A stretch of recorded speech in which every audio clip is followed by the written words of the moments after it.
evening portion of Tampa City Council, held this day, September 22nd, 2022. My name is Joseph Citro, and I will be chairing the meeting this evening.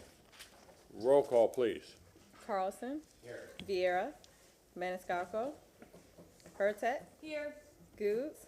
Miranda. Here. And Citro. Here. We have a physical quorum. Council? Thank you, Mr. Chairman. The public and the citizens of Tampa are able to watch, listen, and view this meeting on Spectrum Channel 640, Frontier Channel 15, and on the internet at tampa.gov/live stream. Now, members of the public may participate here at City Council's chambers at 315 East Kennedy Boulevard on the 3rd floor, or virtually through video teleconferencing referred to by Florida statutes and rules as communications media technology. Now, pre-registration is necessary to participate virtually in a public hearing on a quasi-judicial or legislative matter, and for more information about the ability to participate in the meetings via CMT, including schedules, a link to registrations and forms, you can see tampa.gov/quasi, that's QUASI. Now, in order to participate via CMT in quasi-judicial matters, you must have access to a communications media device such as a tablet or a computer equipped with a camera and a microphone that will enable you to be seen by video and heard on audio by the City Council. Now, for these specific two-way video virtual meeting formats, cell phones and smartphones are not compatible, as they will not allow you to share your camera when connected. And with that being said, Mr. Chairman, I would ask that Council would waive its rules to allow the use of CMT during tonight's hearings. Second. Motion made by Councilman Carlson, seconded by Councilman Miranda. All in favor? Aye. Thank you. Thank you. At this time, Councilman Goods will be a few minutes late, and Councilman Vieira will be appearing through our internet access. Councilman Vieira, are you there? Let us proceed. Ladies and gentlemen, we are going to be hearing number 1 with also agenda item number 7 and 16 together. Since one is just a public hearing, but the other, I'm sorry, you are correct. Mr. Hussein, come on up, let's do the agenda review. Thanks a lot, sir. Hussein, Development Coordination. We have housekeeping items. First off, there's a requested continuance on Agenda item number 9, that's AB 2-2209. They've requested continuance to October 27th. Mr. Chairman, Councilman Miranda. could he tell us what these agendas are? Are they full or not full for whatever date they chose? How many we have, so we're sure that we don't give them. Yes, sir. There is room on October 27th. Fine. So moved. A motion. I will. We have a motion made by Councilman Miranda, second by Councilman Carlson. Is there anyone in the public that would like to speak about agenda item number 9, file number AB 222-09, on the continuance only? Is there anyone online? Roll call vote, please. Maniscalco. Yes. Miranda. Yes. Hurtet. Yes. Carlson. Yes. Goods. Vieira. And Citro. Yes, Motion carried unanimously. thank you. There are 2 items here that have been withdrawn. Please remove from the agenda. First off, number 14 on the agenda, REZ 22-56. Move to allow the withdrawal. Motion made by Councilman Miranda, seconded by Councilman Carlson. All in favor? Aye.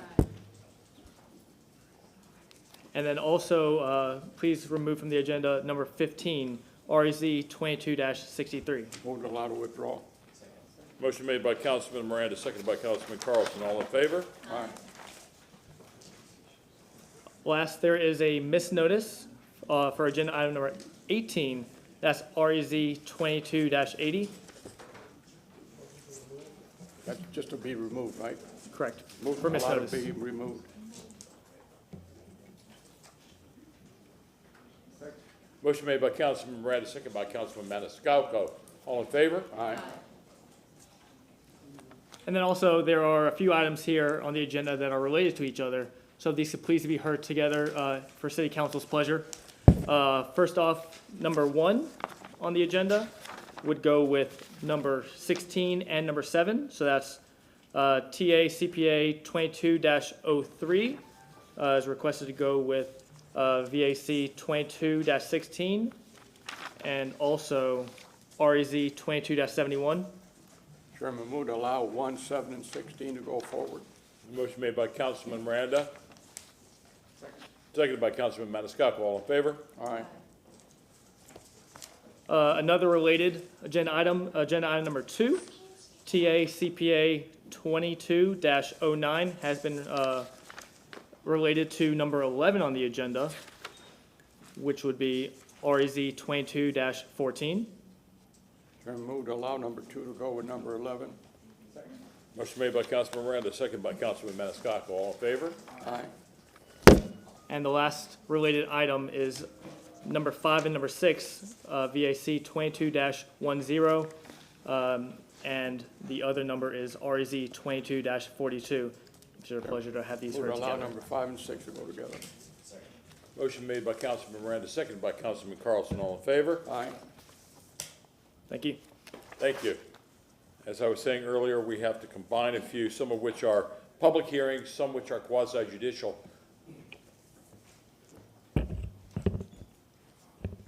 Council. Thank you, Mr. Chairman. And just a reminder, council, when you do hear these together, please be reminded that the votes will have to be taken separately, and they will be taken in a certain order. For instance, let's say the comp plan would be heard first, because that is a legislative matter. It is quasi-judicial. It is a public policy matter, and that has its own criteria for you being able to approve or disapprove. The second, let's say, would be the vacate, and the third one would be the rezoning, and again, that relies on competent substantial evidence within the record. And because they have different burdens, I just ask that you refer to the criteria upon which you have to make your decisions. Thank you.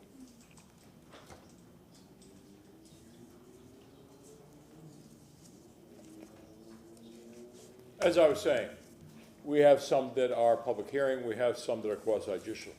The quasi-judicial have to have anyone giving evidence or making public comments to be sworn in. So at this time, I would like everyone that is giving any type of evidence or making any type of public comment to be sworn in. Please stand and raise your right hand. Do you swear or affirm that the testimony that you're about to give is the truth and nothing but the truth? I do. Thank you. Thank you very much.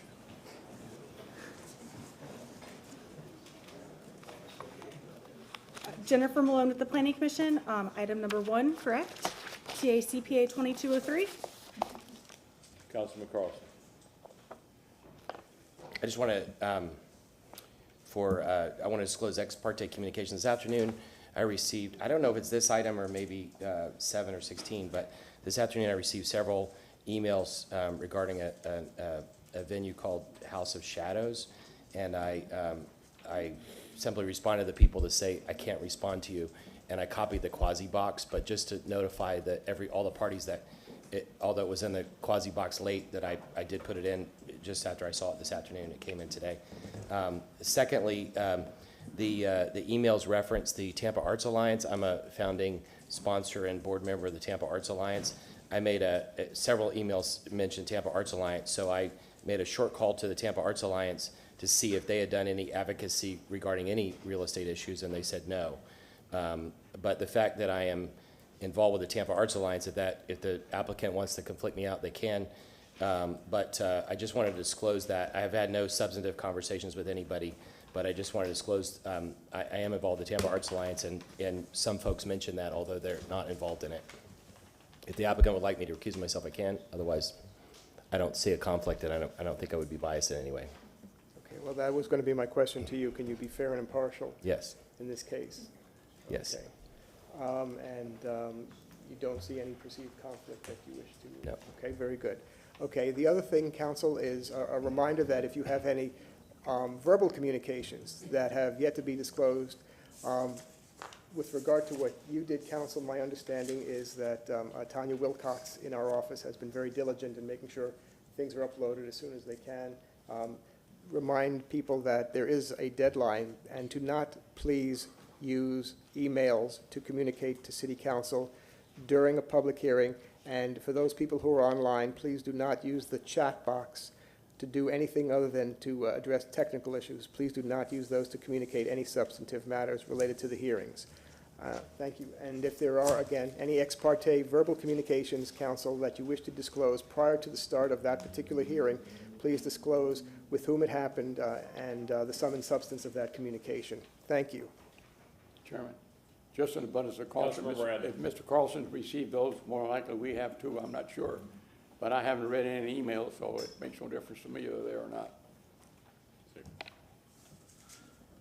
Councilwoman Hurtak. I believe we all received them and forwarded them to Quasi-Box. I don't know about all of them, but I received some, and so I know Kelly sent some to the Quasi-Box. So. Yeah, and if I may, Councilman Carlson, you are recognized. thank you. The reason why I in particular mention it is because they're addressed to me. Most of them are addressed to me, but copy all of City Council. But they're all in the Quasi-Box, so everybody has access to them now. Okay, and they are, I believe, uploaded Yeah, to thank you. SIRE. Thank you. I have just received notice that Councilman Vieira will not be attending virtually. So as you can see, there are 5 of us here. Any type of decision that is made by this council has, one way or the other, up or down, has to be done by 4 votes. Please take that into consideration. Councilman Chairman, Miranda. I know that when there's 4 of us here, they're entitled to say they don't want it here, they want it That is another correct. date. And it's up to them to make that decision. We've done them before with 5, and then there's been some objection with 5, so we had to curtail those to another date. But if he's coming in a few minutes, I would imagine that we'll have 6. Maybe we can take those that are not controversial. They are going to be controversial All because gonna be if not, controversial. no one would be here.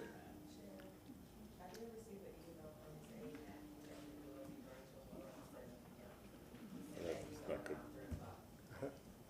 Mr. Chair. Councilman Carlson. Could I just ask somebody from legal, we've had cases where we went through the whole case and at the end, because of the numbers, the applicant asked for a continuance. Is it possible, could legal tell us, is it possible to ask the applicants to make that decision before we hear the case? Can they, if they object to us only having 5 or 6 people, can we just get them to commit before we hear it instead of hearing the whole thing and then asking for a continuance? Thank you. Kate Wells for the record. If the request for continuance is because we do not have a full council, I would ask the applicants to make that request at the beginning and not after they've gone through the entire public hearing and then debated whether or not they want a decision tonight or not. So Thank you. it would be appropriate to take that up perhaps now. Then as per Councilman Miranda's suggestion, why don't we start with agenda item number 3 and then see who shows up from there.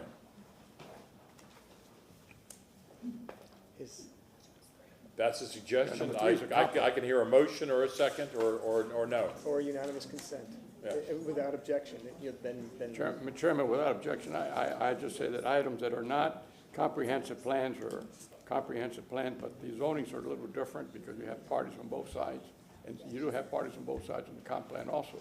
If I may suggest, if there are any applicants present this evening that would like to request a continuance because we don't have a full council, perhaps they could line up. You can take those requests instead of fine. having to open each one and then seeing whether or not it's controversial. So do we need to make a motion? Councilman Carlson, 1 second, please. just so that council's aware, I just want to make sure that we read the rule just so that the people are aware, and certainly council, refresh your recollection. If at a quasi-judicial hearing, only 4 members of council are available to take action, then any petitioner shall have the right to continue the matter until there are a minimum of 5 members. If there is less than a full council, then a petitioner may request to continue a matter, but it will not be as a matter of right. It would be up to council's discretion with 5 or more members.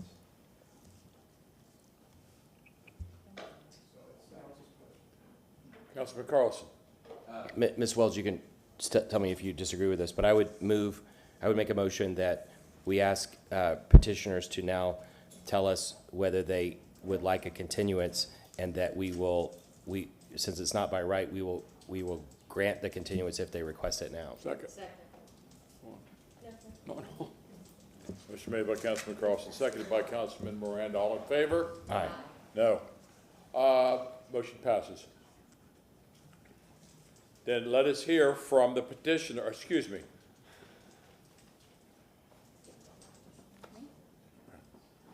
I'm sorry. Yes, but let's hear the first one. Yeah.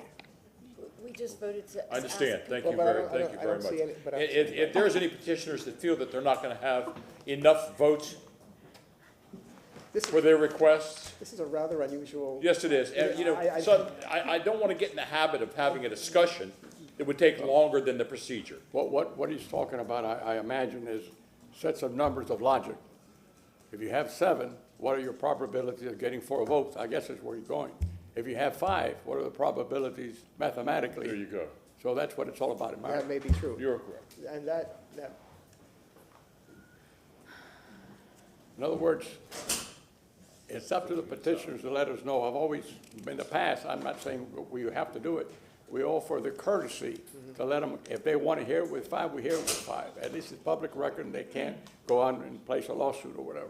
and again, Mr. Chairman, before you recognize Councilmember Carlson's follow-up on Councilmember Miranda, you also do have that policy when it's 4 council members, then you do it as a matter of right. If it's 5, 6, then what happens is you also allow the public, who might also show up, to be able to give testimony, the opportunity to object to that, so council has to weigh that when it makes its decision.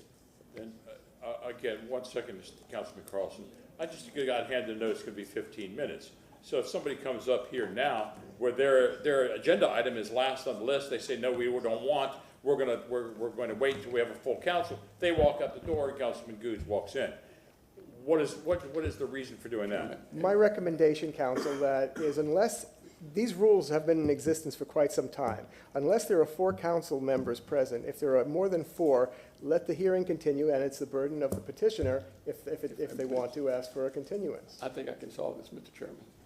With all due respect to anyone, if we could take it out of order and do the Let's do number 3. number 3 Thank you. and number 4. Thank you. That's, We maybe have 15 minutes in there. and then we'll have another. Councilman Carlson. Yeah, I agree with Councilmember Miranda, but the other thing is, I just want folks to know that, number one, I don't want to hear an hour-long case and at the end of it have somebody ask for continuance. So I want the decision to be made now instead. Number 2, we've got members of the public here, and it's not fair to them to have them sit 3 or 4 hours and then suddenly at the beginning of it that they find out that they can't comment because it's going to be continued. So that's why I wanted to push to do it now. So anyway, we've gotten past that. My We'll move on to number suggestion, 3. let's go to number 3 first and then see what happens after that. Yeah, and no one came forward. Yeah. Agenda item number 3. File number TACPA 22-10. Thank you.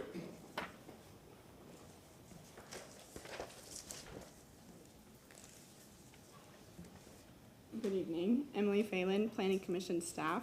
This is TACPA 2210, located at 3204 and 3210 West Cypress Street. The subject site is located within the Central Planning District and the Oakford Park neighborhood. It's right here. This is an aerial of the subject site. The site's outlined in red. It's bound by West Cypress Street to the north and North Matanzas Avenue to the east and North Bradford Avenue to the west. And further to the east is North McDale Avenue. This was a privately initiated, small scale, is approximately 0.64 acres. And the request is to go from residential 20 to community mixed use 35.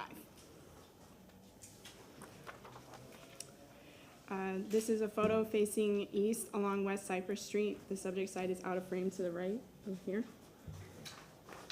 This is facing west along West Cypress Street. The subject site is out of frame to the left over here. This is the subject site at 3204 and 3210 West Cypress Street facing south. And this is facing south at the intersection of West Cypress Street and North Bradford Avenue. and facing south at the intersection of West Cypress Street and North Matanzas Avenue. This is the adopted future land use map. The subject site is outlined in black and it's represented by the brownish color, which is residential 20. You can see in the area that to the east is residential 20, to the west along Cypress Street, is community mixed use 35, and further to the south and north is residential 10. This is the proposed future land use map. The site's outlined in black and is represented by the pink color, which is community mixed use 35. These are the potential impacts. The site would allow for an increase in the number of allowed dwelling units and the maximum square footage. Currently, the site can be considered for 12 dwelling units and slightly under 14,000 square feet of non-residential uses in the residential 20. Under the proposed CMU 35, the site can be considered for a maximum of 22 dwelling units or slightly over 55,500 square feet of residential or non-residential uses. The proposed CMU 35 would also introduce the CG zoning category. Planning Commission staff has reviewed the request and found it consistent with multiple aspects of the comprehensive plan. The comprehensive plan has policy direction that seeks to protect existing residential areas while balancing the need for new development to be compatible with the neighborhood character.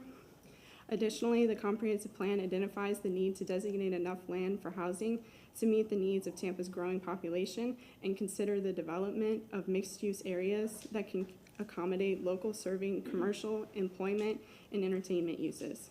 The request for increased density and intensity will meet this policy direction while balancing the neighborhood character the comprehensive plan seeks to protect. Planning Commission staff finds the proposed request comparable and compatible with the neighborhood based on the surrounding land use pattern. And the Planning Commission recommended that the proposed map amendment be found consistent with the goals, objectives, and policies of the Imagine 2040 Tampa Comprehensive Plan. This concludes my presentation. Any comments or questions for staff?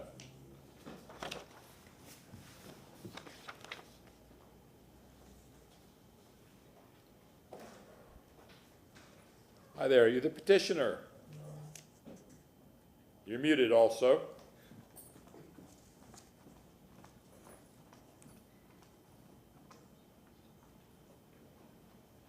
Good evening, council. Good evening. We are requesting this. Staff found it consistent. We got a unanimous decision from the Planning Commission. And lastly, we are going to have to come back depending on what change we end up making, which my client is in the process of determining. We're working with the neighborhood association and the neighbors to make sure what we come up with does not negatively impact the residential character of the neighborhood surrounding us. And the intent is to provide potentially office and residential combined. We're not looking to put a 55,000 square foot apartment building on this site because it's just not appropriate, one, and two, it's not really what the market would bear in that area. And lastly, we're gonna have to come back before council for rezoning, depending on what we end up coming up with for a plan. And with that, I remain subject to questions. For the record, please state your name. Sorry about that. Joseph Berkelmeyer. Thank you very much. 4427 West Cypress in Tampa. Any comments or questions from staff? I mean, for the petitioner.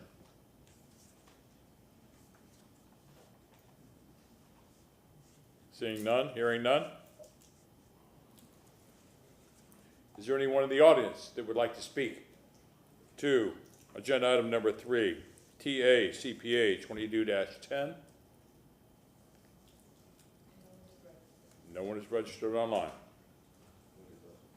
Second. Motion to close by Councilman Carlson, seconded by Councilman Maniscalco. All in favor? Aye. Councilman Carlson.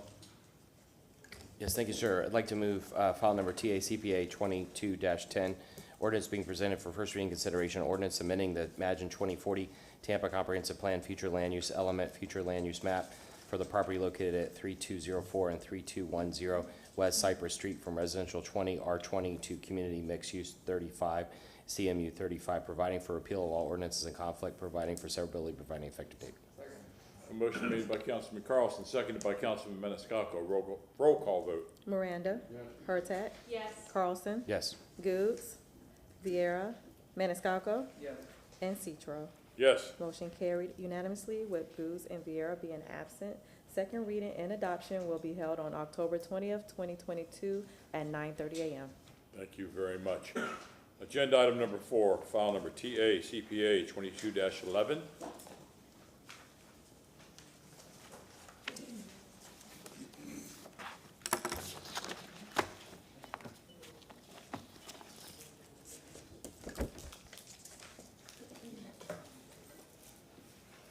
Good evening, Sam Thomas with your Planning Commission staff. This is TACPA 2211 at 2502, 2504 North Boulevard and 702 West Columbus Drive. Some background on this, it's privately initiated. It's a small scale amendment, approximately 0.82 acres, and the request is to change the future land use designations from residential 10, residential 20, and community mixed use 35 to residential 35 and community mixed use 35. Here's a site on our general locator map. It's within the Central Tampa Planning District in the Ridgewood Park neighborhood. Here is an aerial view of the subject site. You can see it highlighted in yellow and outlined in red. It's bordered by West Columbus Drive and North Boulevard, and is within the Ridgewood Park neighborhood. Within the Ridgewood Park neighborhood, it's mainly single-family homes. When you head farther west, you can get to the Hillsborough River. Then on the other side of North Boulevard is the Tampa Heights and Tampa Heights Urban Village.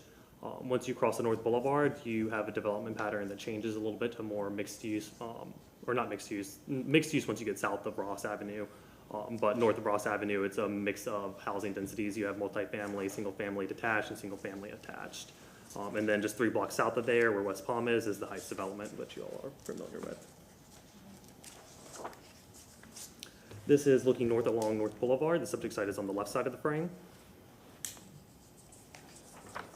This is a little bit farther south on North Boulevard, also looking north. This is at the intersection of Amelia. So the subject site is directly in front of you, and then it goes from there all the way up to West Columbus Drive. This is looking west from the site, so the site is behind the photographer in this picture. And this is looking east at the site from the other side of North Boulevard, looking directly at the site where the single-family home is now. So to the left of the house is where, or to the right of the house, it would be going north towards Boulevard. Here's a map of the adopted future land use. As you can see, the site right now has kind of a mix of land uses. The site is made up of 3 parcels, so this first parcel here is split between CMU, or Community Mixed Use 35, and the Residential 10. The second parcel is under Residential 20, and then the third parcel is recognized under the Residential 10 future land use designation. And here is a proposed future land use map. You can see the site, the full parcel that fronts Columbus is now recognized entirely under the CMU 35, and then the 2 smaller parcels are recognized under the Residential 35 designation. These are the potential impacts of the request. Currently under the existing future land use designation, the site can be considered for 19 units or around 41,000 square feet of non-residential uses, residential or non-residential uses. And then for the potential request under the R35 and CMU 35, the site can be considered for 29 units or around 51,000 square feet of residential or non-residential square feet. The proposed amendment would allow for additional density and intensity and would introduce the possibility of the RM24, office professional, and commercial general zoning districts. Planning Commission staff reviewed the request and found it consistent with multiple aspects of the comprehensive plan. The comprehensive plan has policy direction that seeks to protect existing residential areas while balancing the need for new development to be compatible with neighborhood character. Additionally, the comprehensive plan identifies the need to designate enough land for housing options to meet the needs of Tampa's growing population and to consider the development of mixed-use areas in all districts that can accommodate local serving commercial, employment, and entertainment uses. The requested increase in density and intensity will meet this policy direction while still providing a balance to the neighborhood character that the comprehensive plan seeks to protect. The comprehensive plan promotes a development pattern that is consistent with the compact city strategy, which encourages mixed-use infill development within proximity to transit and employment service. Transit is located adjacent to the site, along West Columbus Drive, which also provides employment opportunities. The subject site is located on the edge of the neighborhood at the corner of 2 arterial roadways and 3 blocks north of the Heights development. Due to the subject site's location to employment and transit, the site will maximize the existing infrastructure and promote additional housing opportunities on an underutilized parcels, increasing the density and intensity that supports walking and transit that is consistent with several objectives and policies that promote and encourage new infill development on underutilized land and promoting housing choices within proximity to employment and civic uses and transit corridors. The proposed request is comparable and compatible with the neighborhood based on the surrounding land use pattern, and the requested change will allow the applicant the same development potential as it currently interfaces on North Boulevard. Sorry, I meant to change that slide. Based on those findings, the Planning Commission recommends that the proposed map amendment be found consistent with the goals, objectives, and policies of the Imagine 2040 Tampa Comprehensive Plan. That concludes my presentation. I'm available for questions. Any comments or questions for staff? Thank you. Petitioner?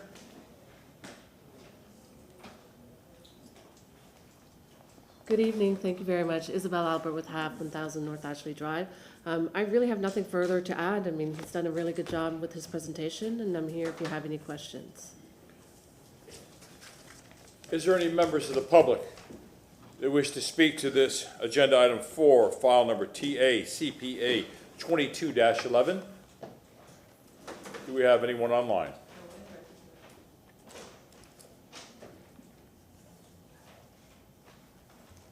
Motion closed. Second. A motion to close by Councilman Miranda, seconded by Councilman Maniscalco. All in favor? Aye. Thank you very much, Councilman Maniscalco. Thank you very much, Mr. Chairman. I have an ordinance being presented for first reading consideration, an ordinance amending the Imagine 2040 Tampa Comprehensive Plan future land use element, future land use map for the property located at 2502 and 2504 North Boulevard from residential 20 R20 and residential 10 R10 to residential 35 R35 and community mixed use 35 CMU 35, providing for repeal of all ordinances in conflict, providing for severability, providing an effective date. Motion made by Councilman Maniscalco, seconded by Councilman Carlson. Roll call vote. Hurtak, Yes. Carlson, Yes. Goods, Vieira, Maniscalco, Yes. Miranda, Yes. and Citro. Yes. Motion carried unanimously with Goods and Vieira being absent. Second reading and adoption will be held on October 20th, 2022 at 9:30 a.m. Thank you. Ms. Dock. Thank you, Council. LaShawn Dock, Development Coordination. This is, item 5. Is that the desire to go to item 5? That is I have also items 5 and combined 6. 5 and 6. Combined with 6, yes. And again, we have 5 here. If the petitioner feels comfortable, if not, there's an AB on there that we can go I to. believe they are ready.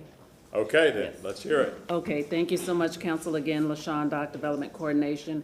Council, item number 5 is the vacating, which is VAC 2210. Item number 6 is the rezoning, REZ 2242.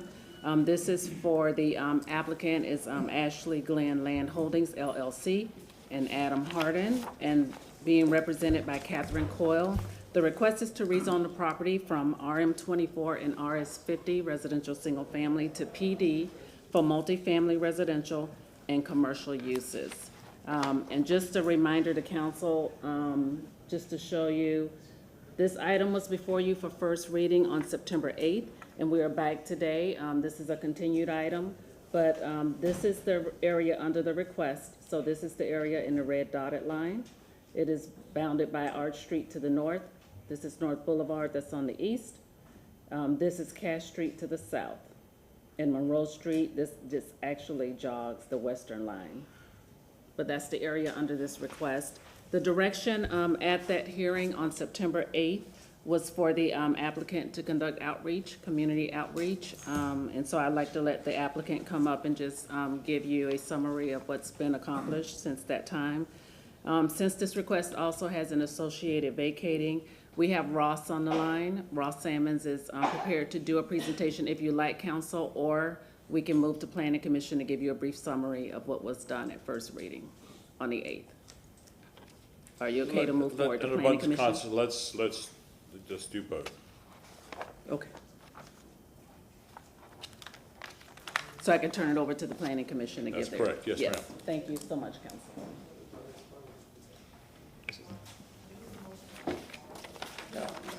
Chairman, I'm gonna make a motion to open all the hearings for Second. items, number 1 through, how many do we have, 18? Yes. Motion made by Councilman Miranda, seconded by Councilman Maniscalco. All in favor? All right. I don't know how many we have, I took a guess. Please. Good evening, this is Danny Collins with your Planning Commission staff.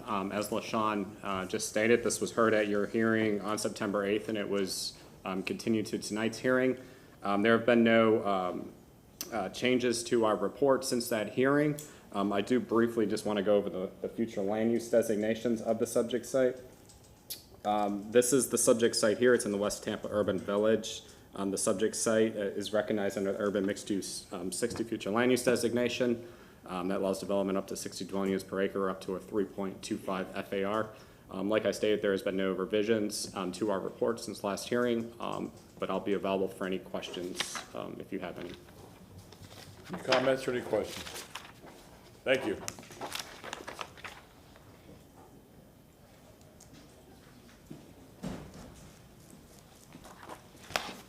Good evening, Council. Catherine Coyle, 5312 North Swanee Avenue, Tampa, Florida, 33603. First, we'd like to thank you for the recommendation that we go out and perform the outreach, which was done. We've spent the last 2 weeks extensively reaching out to all of the participants in the last meeting, as well as additional people walking the streets immediately adjacent to the development as well. Mr. Harden has emailed the majority of these letters, I believe, if not all, but I did want to submit, there are 14 additional letters of support.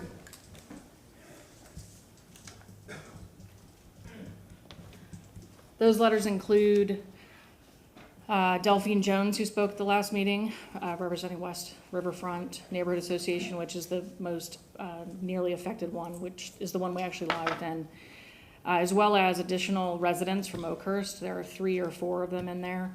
Tampa Prep, UT, as before, as well as the adjacent, some of the adjacent single family around there, and Hooch and Hive on Cass. He's done an amazing job the last 2 weeks, and we do appreciate that opportunity to go out and speak with the public on this. We're available for any questions that you may have. We had agreed previously with all the recommendations from staff for the changes to the site plan, and we respectfully request your approval. Any questions? Councilwoman Hurtak. Yes. I just want to say thank you for going out and speaking with the public. I appreciate the emails that we got, but I think it goes a long way, and I really appreciate the extra effort. Thank you. Any other comments or questions? Ms. Dodd. Yes, Council, quickly, LaShawn, Dock Development Coordination. I have provided a revised revision sheet to go into the record, so if you could include that into the motion, please. Thank you.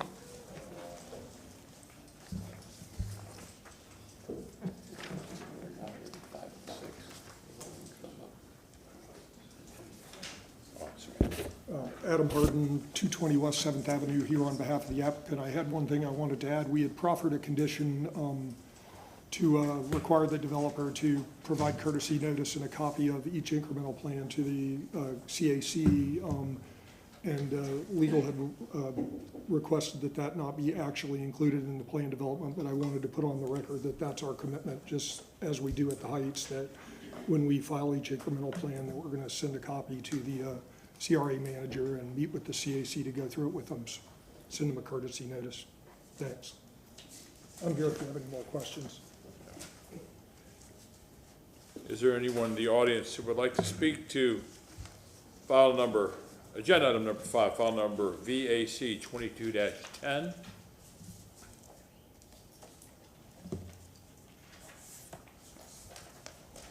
Are we hearing from public comment on agenda number 6 as well, correct? Which is file number REZ 22-42. Agenda items number 5 and 6. We have 2 people online, Ms. Stephanie Pointer and Mr. Carlos Ramirez. Can you please raise your right hands to be sworn in? Do you swear or affirm that the testimony that you're about to give is the truth and nothing but the truth? Yes. Thank you. Thank you. Ladies first, Ms. Pointer. I withdraw any objections to this project. I still have an issue with us approving things without seeing site plan touch, but I've spoken with Mr. Harden about that. And in this particular case, I'm good with his word because I believe in his word, but I think it's a really, really poor policy for the city to allow rezonings and such without plans laid out. But anyway, I support this project. I have spoke with Delphine Gordon, who alerted the situation. And I know the rest of my folks agree with me on this situation. We feel comfortable going forward. And we appreciate Mr. Harden reaching out with us and having a sit down. And we look forward to collaborating with him further. Ms. Pointer, is that your comments on both agenda items number 5 and 6? Yes. Thank you very much, Ms. Pointer. Mr. Ramirez? Evening, Council. Carlos Ramirez, 2103 West Carmen. Just wanted to report from the West Tampa CRA CAC that Mr. Harden did come and present at our infrastructure subcommittee, and it was favorably received.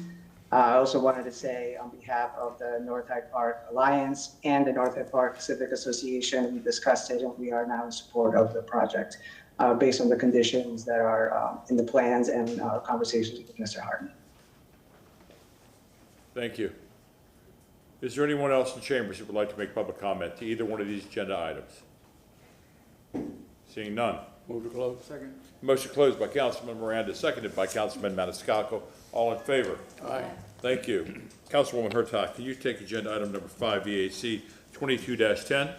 Yes, an ordinance being presented for first reading consideration, an ordinance in the city of Tampa, Florida, vacating, closing, discontinuing, and abandoning that alleyway and certain parts of Cypress Avenue, North Boulevard, and Edison Avenue rights-of-way, all of which are located south of Arch Street, north of Lemon Street, west of North Boulevard, and east of Delaware Avenue, within the plat of Knowles subdivision in the city of Tampa, Hillsborough County, Florida, as more fully described in Section 2 hereof, subject to certain covenants, conditions, and restrictions, as more particularly set forth herein, providing for enforcement and penalties for violations, providing for definitions, interpretations, and repealing conflicts, providing for severability, providing an effective date. We have a motion made by Councilwoman Hurtak, seconded by Councilman Miranda. All in favor?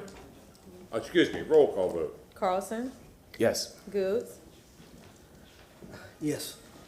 Vieira, Maniscalco, Miranda. Yes. Hurtak. Yes. And Citro. Yes. Motion carried unanimously with Vieira being absent. Second reading and adoption will be held on October 20th, 2022 at 9:30 a.m. Thank you. Councilman Miranda, will you take agenda item number 6, file number REZ 22-42, including the revision sheet? Yes, sir, Mr. Chairman. I don't see my revision sheet here. But is that it? Let me borrow that one if I may. Just the ordinance. Okay, Chairman, I'll read this and then I'll read the items that were listed. Item number 6, file number REZ 22-44.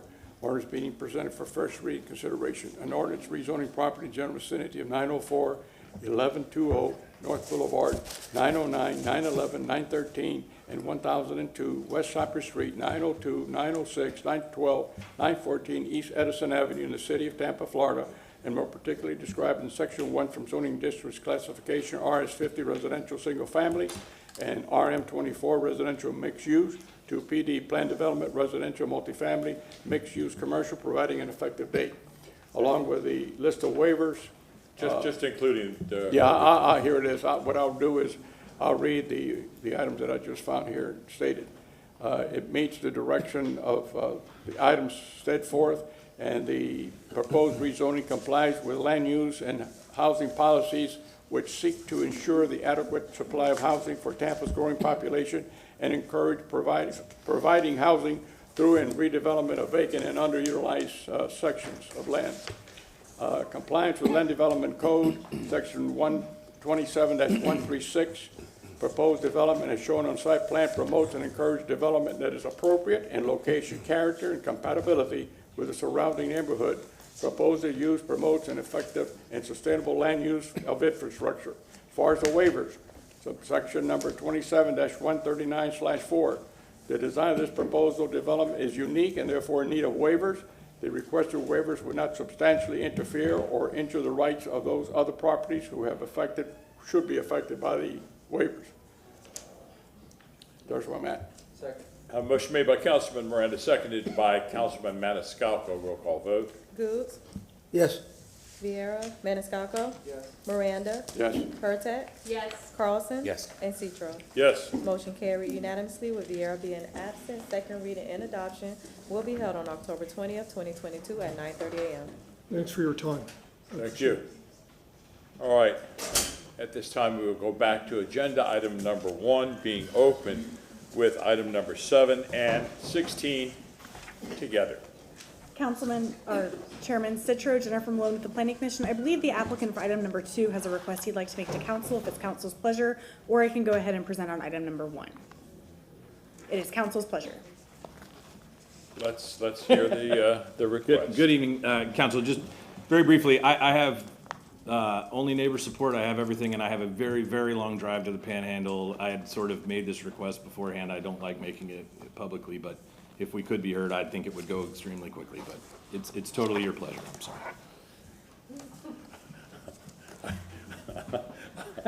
Go ahead, David. Council David Singer, council for our, item number 1. We would have no problem with you indulging Mr. Brickenmeyer's request. Well, Should you so choose. Mr. Brickmeyer, I was going to ask you to turn around and ask the audience present and see whether they gave you thumbs up and thumbs down. But because Mr. Singer himself came up and said, council, is that all right if we hear items number 2 and 11 together? No problem. Thank you very much. So then we will start with items 2 and 11.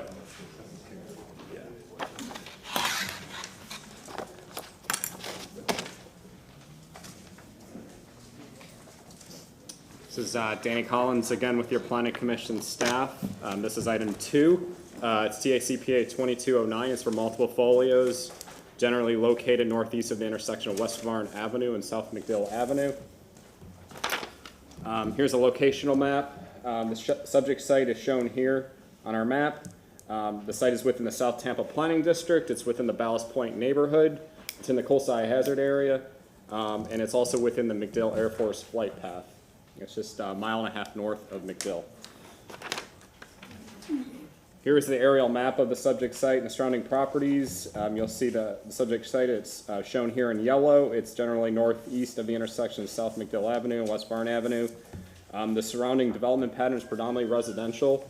Single-family detached is to the north and northeast of the subject site, as well as to the south west of the subject site. Directly south of the subject site and southeast is a townhome development. And then to the northeast of northwest of the subject site is McDill 48 Elap Park. Here is a photo looking east of the subject site from South McDill Avenue. This is looking north along South McDill Avenue. The subject site is out of frame to the right.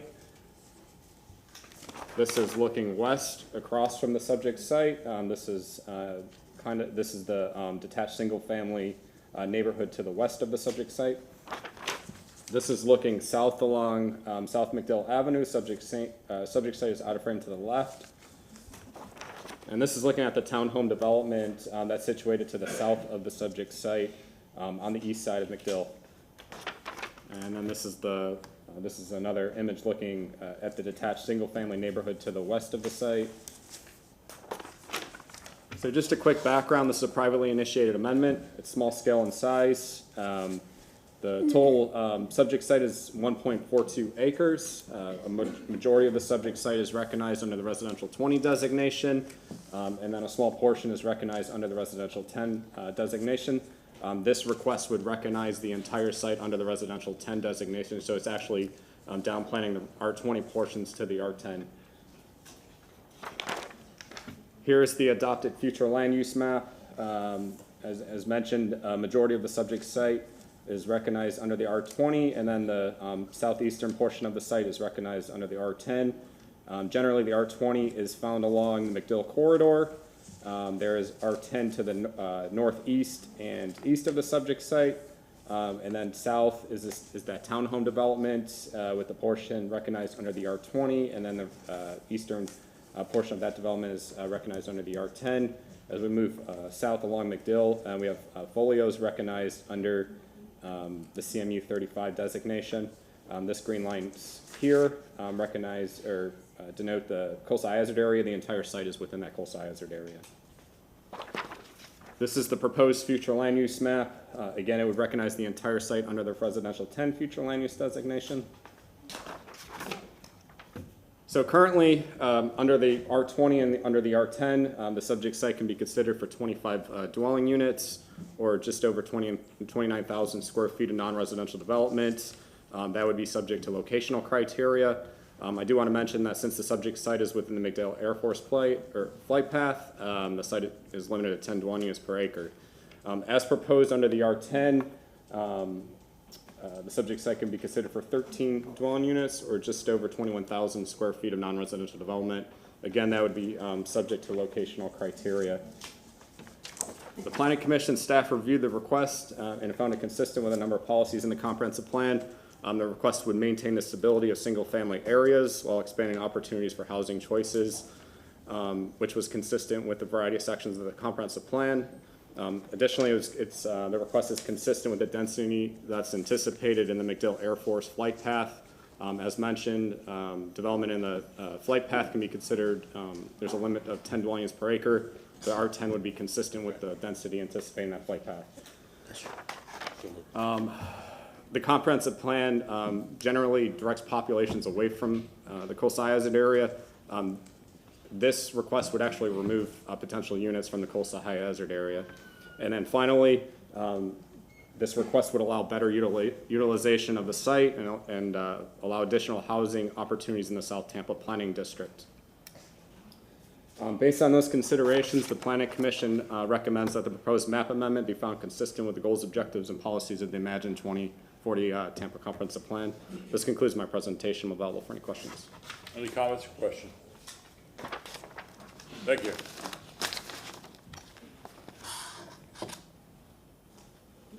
As we move to agenda item number 11, case REZ 22-14.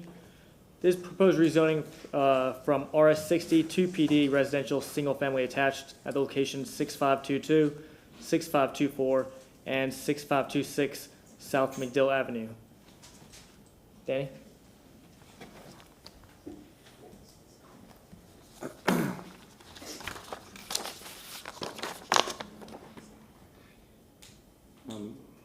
Danny Collins again with your Planning Commission staff. Have been sworn in. The site, as I mentioned earlier, is in the South Tampa Planning District, and more specifically, it's in the Ballast Point neighborhood. Skyview Park is the closest recreation facility, being located a quarter mile to the northwest of the subject site. The subject site is also within the McDill Air Force flight path. The site is not within proximity to transit. It's within a level A evacuation zone, and it's within the coastal hazard area. I'll go over this briefly. The subject site is shown here. It's outlined in purple. Surrounding areas predominantly single-family detached. There is a townhome development to the south of and southeast of the subject site. Here is the adopted future land use map. This request is contingent on the approval of the TACPA 2209, which I just presented. If that's approved, this entire site would be recognized under the residential 10 designation. The Planning Commission staff reviewed the existing densities of the surrounding area. West Barn Avenue, which is directly to the west of the subject site, contains mostly detached single-family residential uses and is developed at 5.27 dwelling units per acre. The Planning Commission staff also reviewed the existing density, excluding the subject site along McDill, just south of West Averill Avenue and north of Napoleon Avenue. The density along this segment of South McDill is 4.93 dwelling units per acre. Both segments are less than 50% of the densities anticipated in this area of the city and within the flight path. The proposed density of 9.77 is consistent with the density that is anticipated within the McDill Air Force flight path and within the residential 10 designation. The comprehensive plan encourages attached single-family uses to be designed to include orientation of the front door towards the neighborhood sidewalk or street. The entrances to units 1 through 5 are oriented towards and connect to the sidewalk on South McDill Avenue. Due to the existence of multiple grand trees on the site, the applicant was not able to orient all units to South McDill Avenue. Thus, the entrances to units 6 through 13 are oriented internally toward a community courtyard. Pedestrian connections that connect to the sidewalk adjacent to the site on South McDill are provided to the internal facing units. Planning Commission staff finds that the applicant has addressed land use policy 9.2.6 to the best of their ability while preserving several grand trees on the site. The request supports many of the policies in the comprehensive plan as it relates to housing the city's population by providing additional housing opportunities in the Ballast Point neighborhood. The Planning Commission staff requests that between first and second reading, the applicant records only the residential 10 future land use designation on the site data table. Based on these considerations, the Planning Commission staff finds the request consistent with goals, objectives, and policies of the Tampa Comprehensive Plan. This concludes my presentation. I'm available for any questions. Any comments or questions?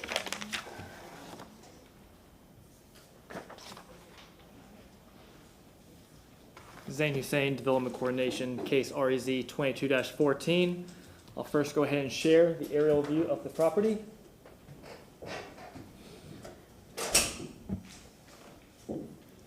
As you see, the property right here outlined in red. The proposed development is for residential single-family attached uses. The subject site contains a lot area here of 57,845 square feet or 1.3 acres. It's located at the intersection of West Varn Avenue and South McDill. The site is surrounded with several properties. You have several residential properties and commercial uses. I'll come out a little bit. Directly to the north, you have Zone CN, Commercial Neighborhood, and RS60. The CN zone property is developed with a vehicular repair shop, and the property zone RS60 is zoned with residential single-family detached dwelling units.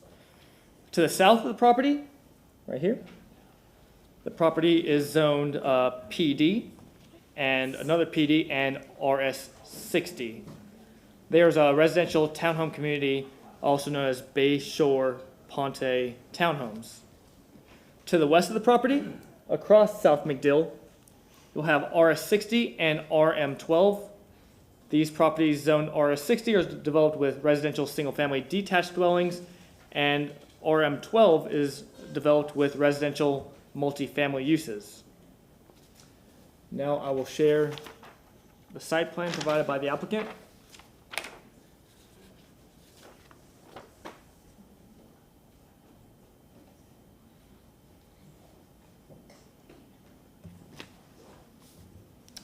The applicant is requesting the approval of 3 buildings with a total of 13 single-family attached dwellings.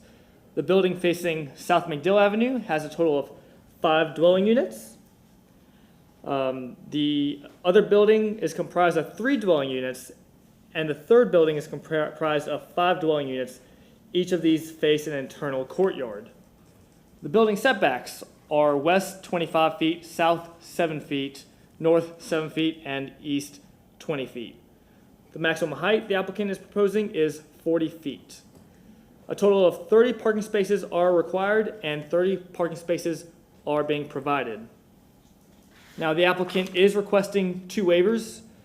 First waiver as of section 27-284.3.1 to request to reduce the required 50% tree retention for a wooded site over 1 acre in size to 42% tree retention. And that's a 16% reduction. And then also the second waiver, section 27-282.9 to request to allow the front doors of 8 dwelling units to face the internal courtyard rather than the right-of-way.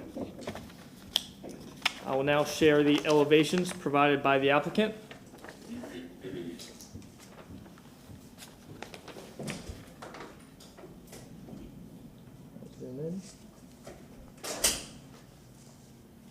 As you see the elevations from the west, the elevation from the east,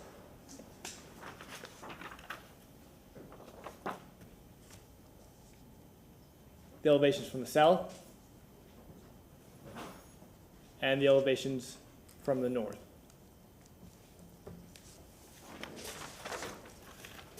As I went out to the site, I took pictures.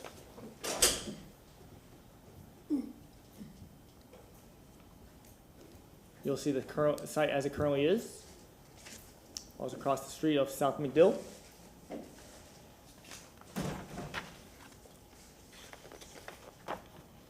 As I got right up to the street, up to the site itself, you see the public notice signs.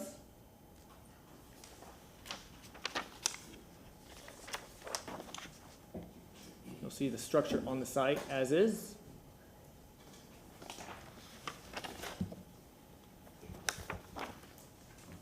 Another structure on the site.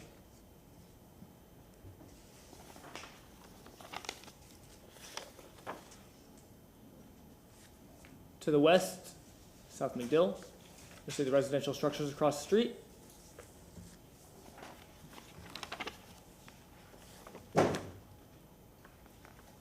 Moving north, you'll see the residential structures north and south.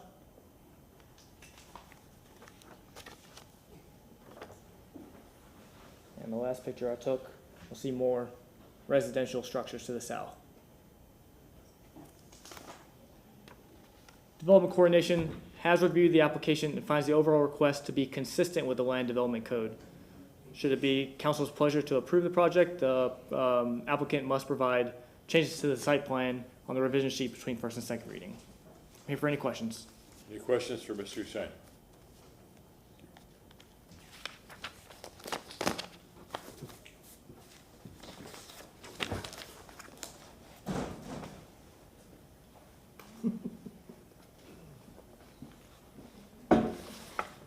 Good evening, council. I guess the obvious joke would be to ask for extra time to speak. I'm just kidding.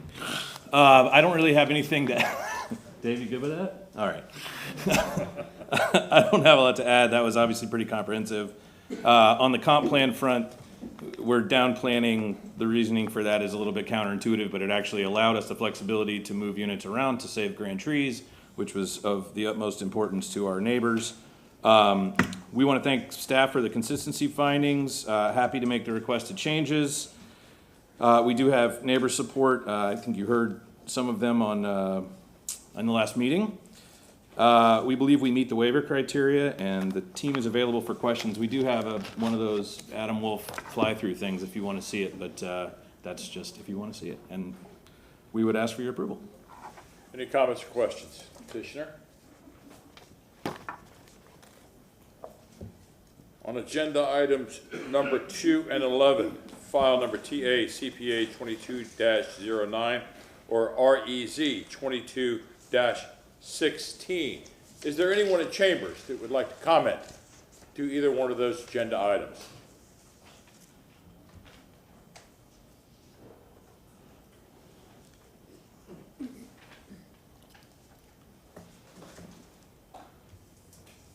Good evening, Dana Gordon, 3019 North Adams. Good to see you all. Mr. Shelby, welcome back. I am the president of the Ballast Point Neighborhood Association. The principal of the development company, Mr. Nicholson, did reach out to us. He was proactive, asking our support for this development. We looked at the site plans. We did have concerns about the 2 grand trees on the property. He was very open-minded to redoing the site plan several times to make sure that we preserve those trees, which was of utmost importance. The current buildings that are there are dilapidated. It has been abandoned for at least 10 years, maybe more. There has been some vandalism on the property, so we are very excited to have that property updated, and it really does meet the design and character of Ballast Point, so we have no issues with this development. Thank you. Ms. Pointer, I see you online. Hey, good evening. We support this. Carol Ann would be here as well. There was a point in time where the developer was told that they were going to have to move some buildings around, which would take out a grand tree. They worked with Carol Ann to get that taken care of, which put this developer back months on developing this property. And I'm sure it cost them a lot of money, and we really do appreciate that. Thank you. Thank you. Anyone else in council chambers would like to speak to this? Second. Councilman Carlson. Mr. Brookemeyer, did you get any official letter or any statement from the Interbay Neighborhood Association? From Interbay? Yeah. Did we get anything from Interbay? I know we got from Ballast Point, I know we got from our northern neighbor. We are technically in Ballast Point. And we were in Ballast Point, so I don't believe we got anything formal. Okay, from them. thank you. Nothing.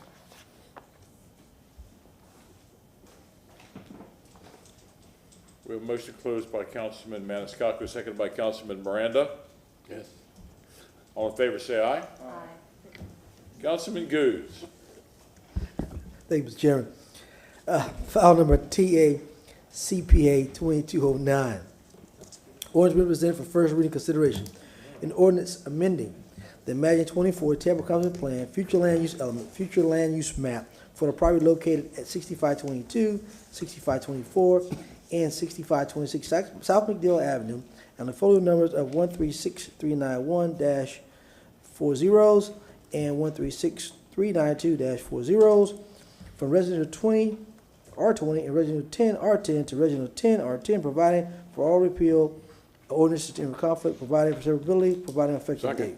A motion made by Councilman Goose, seconded by Councilman Miranda. Roll call vote. Viera, Maniscalco. Miranda. Yes. Hurtak. Yes. Carlson. Yes. Goose. Yes. And Citro. Yes. Motion carried unanimously. Second reading and adoption will be held on October 20th, 2022 at 9:30 a.m. and Viera absent. Thank you. Councilman Carlson, will you take agenda item number 11, REZ 22-16? Yes, sir, I'd like to move file number REZ 22-14, right? 22-14, ordinance 14, my bad. being presented for first reading consideration, ordinance rezoning property in the general vicinity of 6522, 6524, and 6526 South McDill Avenue, and folio numbers 136391.0000 and 136392.0000 in the city of Tampa, Florida, and more particularly described in section 1 from zoning classification RS 60 residential single family to PD plan development residential single family attached, providing effective date. Would you expand a little further on your findings of facts, please? And does that include waivers? Yes, it includes waivers. And what? The last one. Oh, there is? And a revision sheet.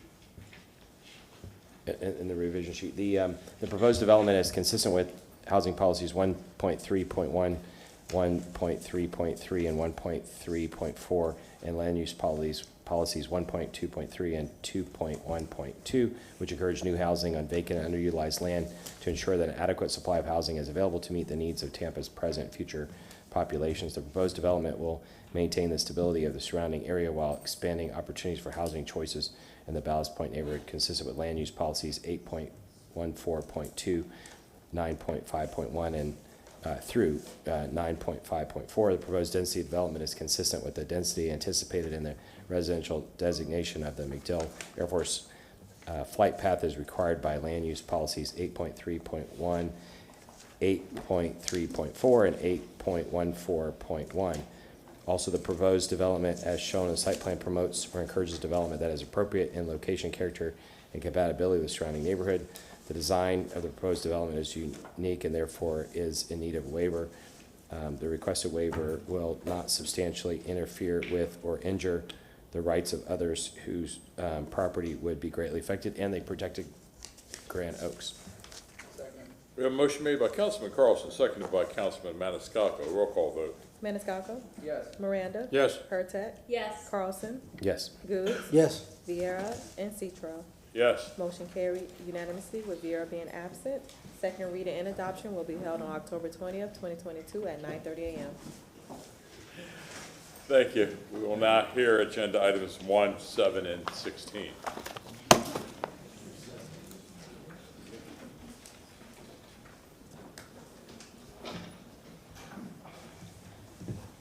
Jennifer Malone with your Planning Commission staff. I will start with item number 1, which is TACPA 22-03.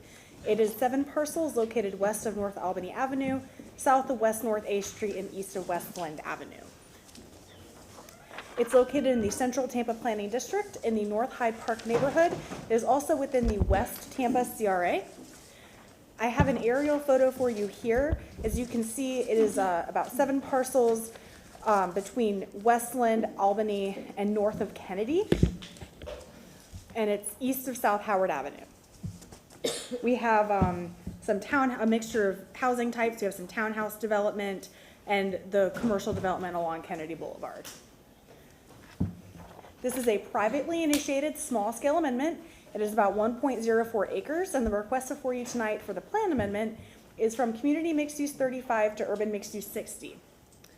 I do have some site photos. We have the subject site, another portion of the subject site.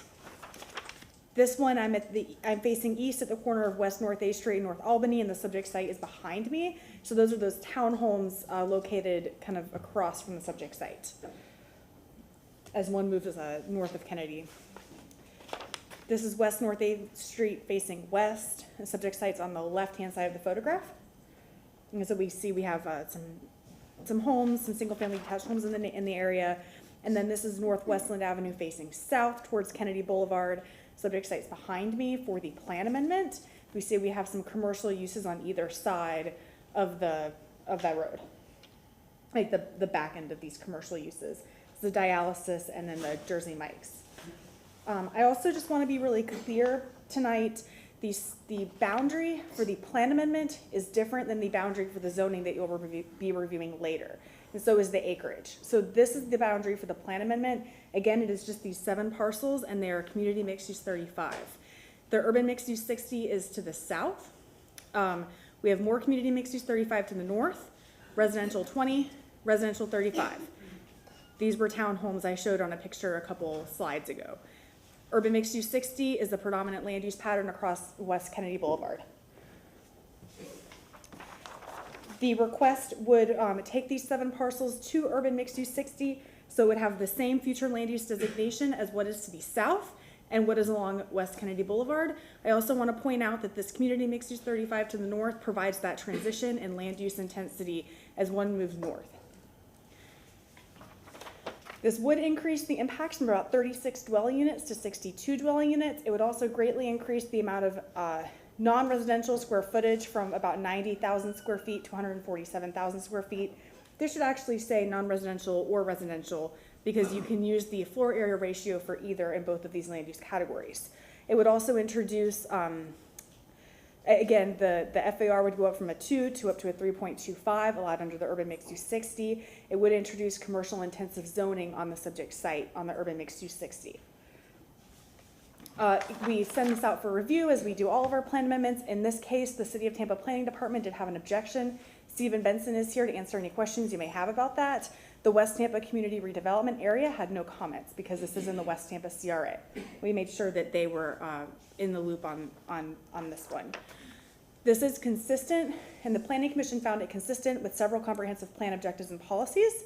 We want to provide enough housing to meet Tampa's growing population. So we found that the increase of density here was consistent with that, and this could be considered an underutilized land being in this area of the city. The plan also supports increased density to support walking and transit usage within proximity to employment, transit, and to further that compact city form strategy. This is Kennedy Boulevard. It's a major employment corridor. There's transit along this corridor. And so we found that the Planning Commission found that it was consistent with these policies as well. And so that concludes my presentation. The Planning Commission recommends that this is consistent with the goals, objectives, and policies of the Tampa Comprehensive Plan. I'm available for any questions, and I'll turn it over to city staff to present on that rezoning. Thank you. Comments or questions? Thank you. Councilwoman Hurtak, you have a question? Yes, I wanted to hear from Mr. Benson. Thank you, Stephen Benson, City Planning. I just wanted to provide some additional context to our objection. The UMU is primarily along Kennedy, and so it doesn't actually go beyond the alley that runs between Kennedy and North A. It does not penetrate north of the alley in this area, half a mile to the east or 3/4 of a mile to the west. So this would be introducing the UMU further into the neighborhood than what exists now, and that was the basis of our objection. And then the policies that we're citing were related to urban design, land use policy 4.4.6, to recognize the significant design role of alleys in defining the character of traditional Tampa neighborhoods with regard to access and building orientation, as well as land use policy 9.6.4, which seeks to balance the objective to increase opportunities for new housing development to ensure that adequate housing for Tampa's residents is balanced with the equally important objective of ensuring that new development is compatible with neighborhood character. I'm happy to answer any questions. Thank you. Councilman Hurtak. No, I just wanted to hear.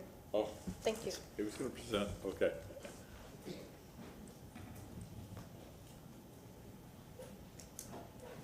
Zane Hussein, Development Coordination. We also have Ross Salmons on the line for the vacating, number 7, VAC-22-16.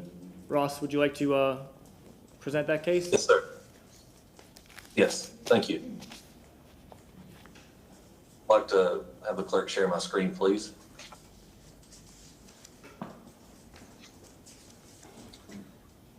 Ross Salmons, Development Coordination, presenting file number PAC 22-16. The applicant is Local Acquisitions LLC. The representative's name is David Singer. Property address is 2117 West Kennedy Boulevard. The proposed vacating request is to vacate all the portion of the alley lying north of West Kennedy Boulevard, south of North A Street, east of Westland Avenue, and west of Albany Avenue. This application was filed with the city on March 28, 2022. The applicant represents the entire block of which the alley is requested to be vacated. The applicant's reason for the application is development relating to REZ 22-71. The alley was created by subdivision plat. The existing alleyway is approximately 7,100 square feet. The applicant's properties are in red, multiple property owners currently, and the proposed vacating request is in yellow. Again, you'll see West Kennedy to the south and North A Street to the north. This is an overview of the Atlas sheet, right-of-way Atlas sheet showing previously vacated alleys in the vicinity. And here in Block 2 and Portion 6. This is a portion of the alley within the subdivision plat. Here's an image of the alley looking west from Albany Avenue. The alley looking south from North A Street. The alley looking east from Westland Avenue. And this is the alley looking east from Albany. This is the section not to be vacated. This is the alley extending west from Westland Avenue, not to be vacated. This is the alley looking north from North A Street, not to be vacated. The recommendations are staff objects to this vacating request based on responses received from mobility and transportation planning, easement reservations needed for frontiers, stormwater, solid waste, TCO Peoples Gas, and wastewater. Natural resources, you must comply with Chapter 27 in regard to tree preservation and site design for any improvements placed adjacent to trees in any vacated area. You must meet all NFPA codes during any permitting. That's all I have. I'm available if you have any questions. Councilman Goose. Ross, put the alley photo again so I can see it that wants to be vacated.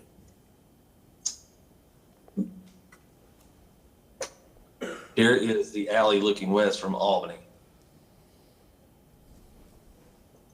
And then the alley looking east from Westland. That And not then- to be vacated, correct? And then here where this dumpster is pretty much where the power pole is. Here is the section going north. So this is looking east from Westland. And again, I can show you the image looking north, looking south from the North A Street. This is a general area of the alley per plat. All right, thank you, Ross. And I can show the overview of that again here.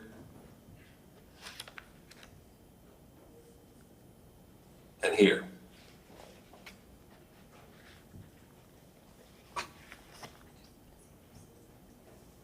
Any other questions? Thank you. Zane Hussein, Development Coordination. Now opening up agenda item number 16, case REZ 22-71. This proposed rezoning from CG and RM16 to PD planned development, residential, multifamily, retail sales, restaurant, and personal services at the locations 2110 West North A Street, 107 and 105 North Westland Avenue, 106, 112, and 110 North Albany Avenue, 108 North Albany Avenue, Unit 1 and 2, 2121, 2117, 2101 West Kennedy Boulevard. I'll now pass it along to Danny.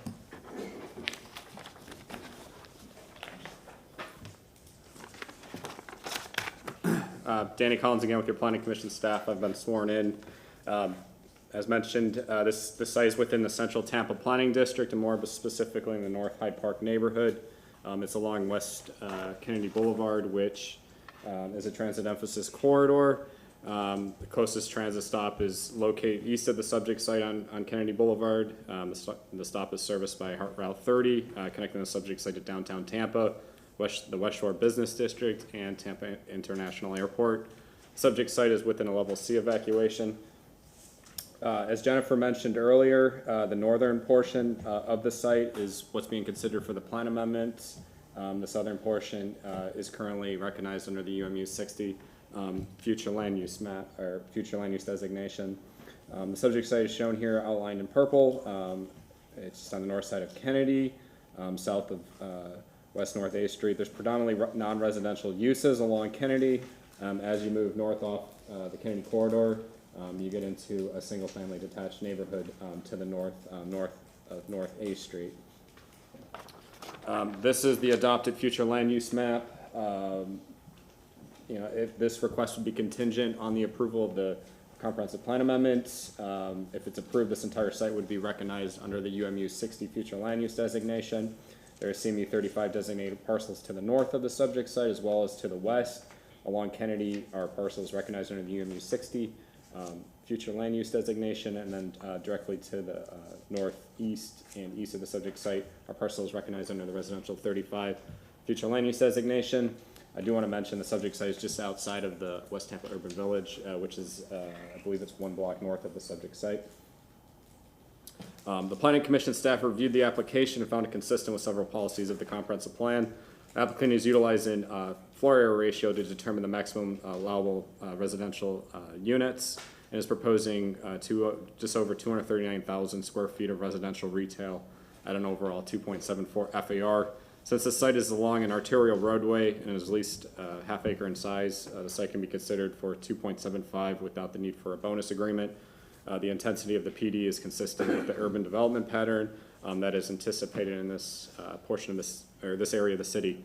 The applicant addresses the mixed-use corridor policies. The PD proposes a building that is placed to the close to the adjacent public rights-of-way with building entrances that face and connect to the public sidewalks. The proposed PD activates the West Kennedy Boulevard with retail spaces and lines North Albany Avenue and West North A Street with walk-up style townhome units, which provides a sensitive transition to the areas north and east of the subject site, which contain lower density land use categories.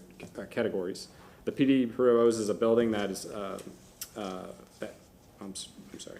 The proposed rezoning supports many of the comprehensive plan policies relating to housing the city's population.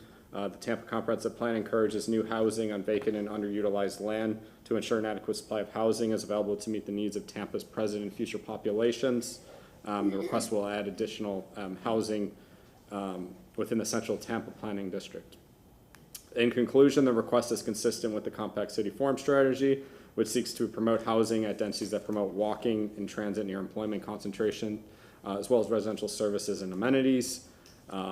The Planning Commission staff requests that between first and second reading that the applicant corrects the future land use designation on the site data table and lists the urban mixed use 60 category on the site data table. Based on these considerations, the Planning Commission staff finds the request consistent with the goals, objectives, and policies of the City of Tampa Comprehensive Plan. This concludes my presentation. I'm available for any questions. Any questions?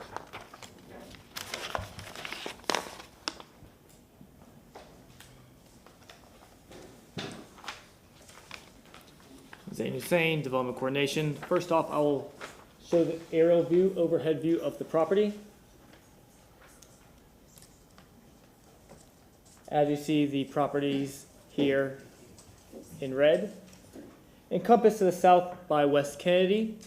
To the west, you have North Westland Avenue. To the north, you have West North A Street. And to the east, you have North Albany Avenue. The proposed development is for residential, multifamily, retail sales, restaurant, and personal services. Subject site contains a lot area of approximately 87,354 square feet, or 2 acres. The development is currently there with residential and commercial uses, as I'll show you in the pictures to come. The properties to the north are zone RM16. These lots are developed with residential, single-family, and residential multifamily uses. Overhead view. The properties located to the south are zone CG along West Kennedy. The properties are also developed with commercial uses. The properties located to the west of the property are zone CG also, and are also developed with commercial uses. And the properties to the east of the property are zone PD and CG, and these are developed with residential, single family, and also commercial uses. I'll go ahead and show the site plan provided by the applicant.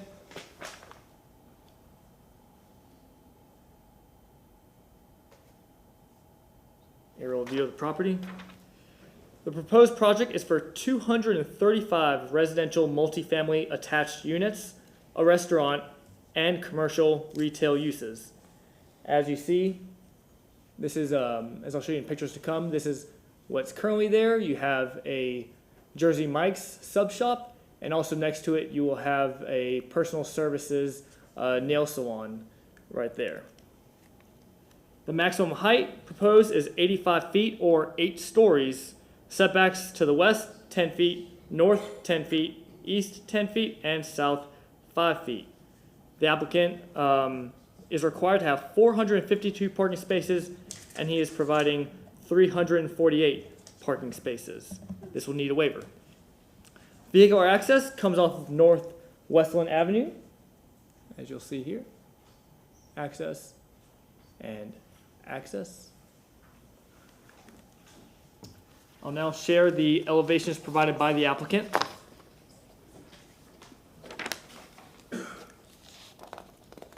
First off, you'll have an aerial view from the applicant, existing and then proposed.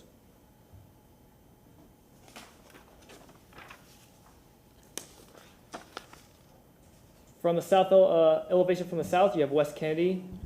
Let me pull out. You have West Kennedy along the south, and you're looking facing the residential multifamily.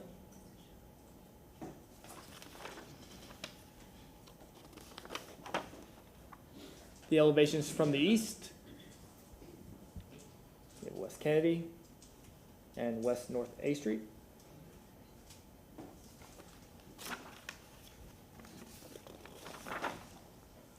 Elevations from the west, West Kennedy, North A Street.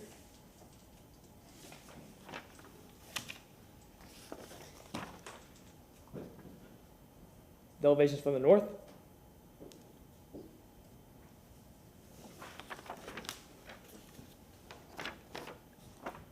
and the elevation from the south, you have West Kennedy.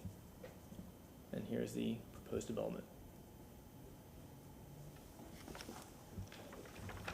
As I went out to the site and took pictures, so I'll give you a picture of the sign with the Jersey Mike's and the nail salon.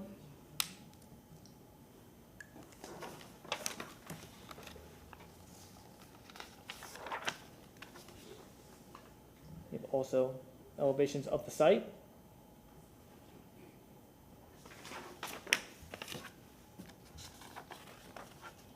You have that commercial general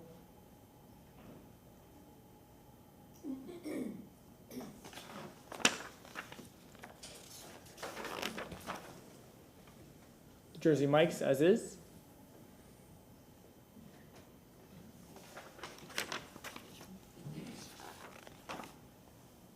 I'm here looking upon West Kennedy, so I'm looking to the west. You have Circle K over there. You have more retail up and down.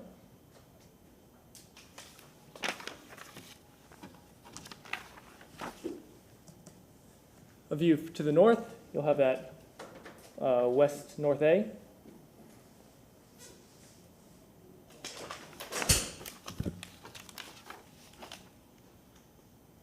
The residential single-family homes to the north.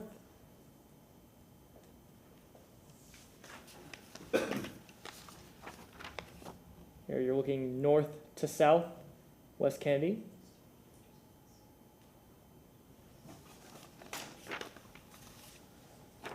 And here is a view West Kennedy to the east. And you'll see you have Buddy Brew Coffee, you have a cycling studio right here, and more retail alongside.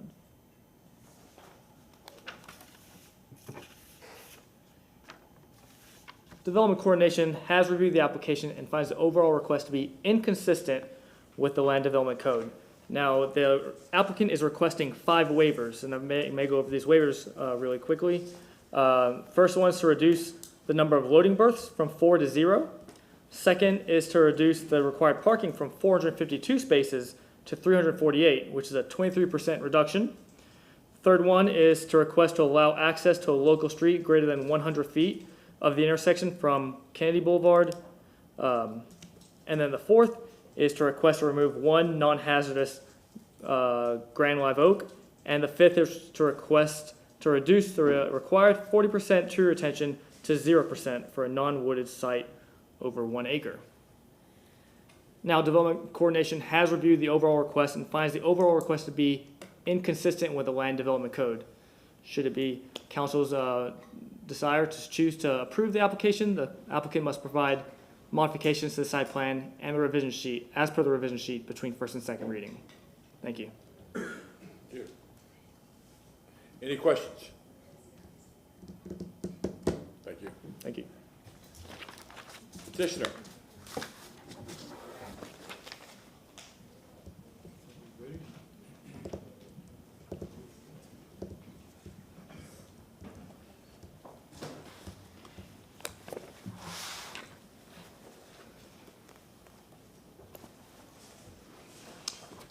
Good evening, Council. David Singer, 101 East Kennedy, Suite 2800, and I've been sworn. With me tonight is my colleague Matt Newton, also from Shoemaker. The representatives of the applicants, Mitch Corte and Ashley Bisner here, my colleague Colin Rice, and Liz Keller, who this is her first hearing where she had passed the bar this week. So we'd like to welcome Liz to the floor bar. We're doing 3 at once tonight, and I know that everybody's had a long day, and I certainly do not want to belabor these points that I'm going to make, even though I do believe they are important. So I would ask your indulgence for a little bit of extra time, Mr. Chairman. I do not believe I'm going to go for 45 minutes with 15 minutes each, but I may go 20 minutes. We'll see. I hope not. I'll try and go quickly. Again, like I spoke to Mr. Brickemeyer, you might want to turn around and ask the people for thumbs up and thumbs down. Everybody's going to have some time to speak tonight, Mr. Chairman, is my thought. We are a growing city, and when we are a growing city, we have some growing pains, and not everybody is going to be happy with increased development, with change, with something different. What I would ask of you, as I always ask of you, is to evaluate this project and this application on its merits, and evaluate it by the standards which the code asks you to evaluate it. With that, I'm pleased to be here on behalf of Local Acquisitions, who is committed to bringing this exciting vertically integrated mixed-use project on the Kennedy Transit Emphasis Corridor, just blocks from our urban core. Your approval tonight is going to mark the culmination of months of project design and redesign and very significant community outreach about how we can bring innovative mixed-use development anchored by a multifamily housing component at a time when we need it most. As staff mentioned, we are requesting 3 approvals from you tonight. The future land use change only on the block's northern half. The site is already UMU 60 on the southern portion, and it's CMU 35 on the northern portion. We're only talking about that northern portion. This request was made through an application of Planning Commission, as you heard, received a recommendation of approval. Second, to effectively utilize this parcel, we need to vacate the internal alleys, and we'll talk about that briefly. And third and finally, we're asking you to rezone to a PD to accommodate the mixed-use nature of the project. The site that we are discussing is squarely in the heart of the city on Kennedy, here in yellow. It fronts the Kennedy Boulevard Commercial and Transit Emphasis Corridor. It's within the Central Tampa Planning District. It's less than a block from Howard Avenue. For orientation, you can see here's the JCC and the downtown core. And importantly, the TGH expansion on Kennedy, which has the same future land use we're requesting, and their future land use depth is actually a little greater as you go north from Kennedy as to what we're requesting. The site outlined in yellow is currently developed with a mix of low-density retail, restaurant, multifamily, and single-family. Considering the location of this parcel, this site is underutilized and can be far more effectively used. For example, where these single-family homes are is CMU 35. That permits a far more intense use than what is sitting there now, including retail and office and commercial general. When possible, Land Use Policy 2.1.2 calls for these sites to be redeveloped accordingly. Quote, use limited land resources more effectively and pursue a development pattern that is more economically sound by encouraging infill development on vacant and underutilized parcels. So the first step to maximizing this site's potential is by assigning the block a more efficient future land use designation. And as you see here, the block currently has 2 designations, already CMU 35 to the north and UMU 60 to the south. As we pointed out to the Planning Commission in May, precedent for expanding the UMU 60 designation already exists. Precedent includes parcels at Kennedy and McDill, at Kennedy and Armenia, as well as Kennedy and Oregon. We also discussed with the Planning Commission that expanding the UMU 60 line advanced a number of comprehensive plan policies to which they concurred. There are over 21 land use policies which suggest that this should be embraced and approved. I will not read all of them, but I would request that you follow the Planning Commission's recommendation and approve their request. That concludes the future land use comprehensive plan piece of the presentation. And so let's move to the vacation piece of it. And the next step in maximizing the potential of this site is to vacate these internal alleys. On the left, you can see the area that is hashed in red next to an aerial of the site. The north-south portion is currently overgrown and not passable. Here, you can see the alley in red overlaid on the proposed development plan. And as you see, with this development plan, there's just no way you can keep these alleys in place. The development will account for all the services currently dependent on that right-of-way, including the waste, the loading, and the utilities. And we're already in discussions about moving the easements as necessary. Additionally, to facilitate the non-vehicular transportation, we're proposing enhanced 7 to 10 foot sidewalks along the west, the north, and the east frontages. Finally, and that concludes the alley vacation piece of the presentation. So let's move to the rezoning, which we're requesting to rezone to planned development. The northern half is zoned RM16. The southern half is already zoned CG.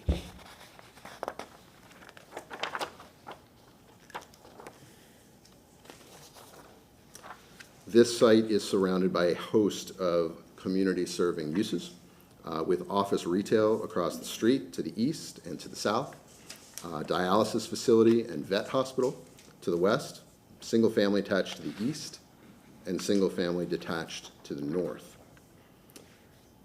These applications were first submitted back in March of this year. And at that time, the application looked very different. The elevations away from Kennedy were flat. The sidewalks were more narrow. The access was proposed on the Albany side as opposed to the Westland side. So I want you to notice on this, the nondescript walls on each side, there's no elevation step down on North A. There are no walk-up units. At the time, this was a good project with okay design. But after incorporating neighborhood suggestions, this has the potential to be a great project. The applicant team has thoroughly engaged the community in order to hear the ideas. Many of the community ideas were incorporated into the plan that is before you this evening.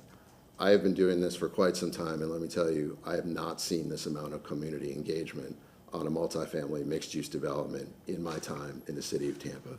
Almost 2,000 people were contacted. 260 doors were individually knocked on. There was a robust email communication plan, and a lot of mail was sent as well. This applicant met with the North Hyde Park Civic Association, the North Hyde Park Business Alliance, the West Tampa Chamber, the West Tampa CRA, 39 individual businesses. They held a Hyde Park neighborhood meeting on August the 17th without request from anybody, on their own. And this project has been endorsed by the North Hyde Park Civic Association and the North Hyde Park Business Alliance. You all have been doing a lot of land use applications, and you know how hard it is to get agreement on projects from community organizations. And we have an endorsement from both the North Hyde Park Civic Association and the North Hyde Park Business Alliance. In addition, I have over 40 signatures on letters of support, which I will put into the record, and we are proud to have received them. However, we understand, again, that with a growing city come growing pains. Not everybody is going to love a project. And there are some current tenants at the existing business on this block. They have expressed hesitation. I believe you're going to hear from them tonight. One is the theater. Jersey Mike's has some issues with access and parking, which I am happy to address on rebuttal. You've received a letter. Our friend, Ms. Mandel, who I believe is with us remotely, is going to talk to you briefly about them. I absolutely will have some comments about it. And I hope after you hear their comments and our comments, you will feel at ease that this is the right project at the right time in the right place. With that said, the primary concerns from the extensive outreach in the neighborhood that we heard, one was neighborhood integration, including a very strong desire on the north and on the Albany side for walk-up units and an enhanced pedestrian experience. So in response to those concerns, the applicant reconfigured this site to incorporate 11 walk-up units all along North A uninterrupted and all along Albany uninterrupted. The parking access was changed to Westland, so the North Albany side can be uninterrupted for pedestrian access and incorporate these additional walk-up units and also accommodate a resident dog park. Additionally, working with urban design, the applicant committed to providing sidewalks up to 10 foot wide to better facilitate pedestrian circulation around the site. So here is the rezoning PD site plan in a little bit more detail. You can see the wrap of the walk-up again to the north and to the east. You can see the first floor dog park on the east. You can see access to the parking garage is to the west, and that's across from the existing vet hospital, just north of the proposed compactor access. The proposed parallel parking on North A, which is to Mr. Newton's pointing, and access to the existing Jersey Mike's, which is part of the proposed PD, will only be from Westland, not from Westland and Kennedy. Again, creating that pedestrian experience on Kennedy with the wider sidewalks. A little bit more on the restaurant space that we intend to keep with this PD. As I'm sure you've noticed, the Jersey Mike's is part of it, remaining in its current form.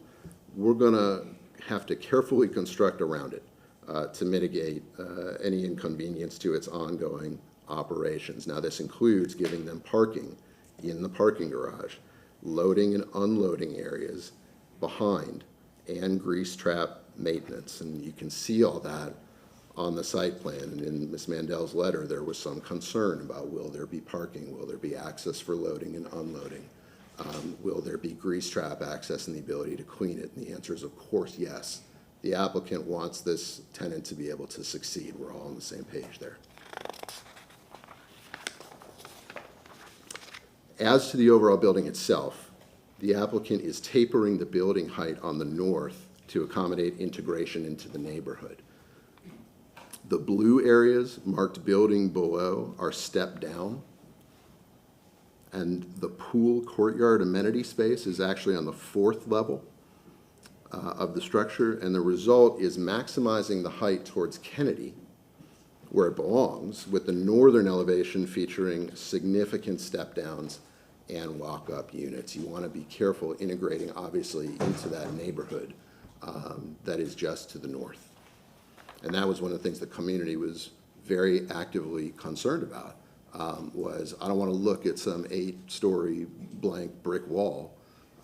Is there some design feature that you can accommodate so that it is visually interesting and actually allows access to that neighborhood? And so there's going to be walk-up units there, along with a major step down, so there can be interaction between the neighborhood and this development.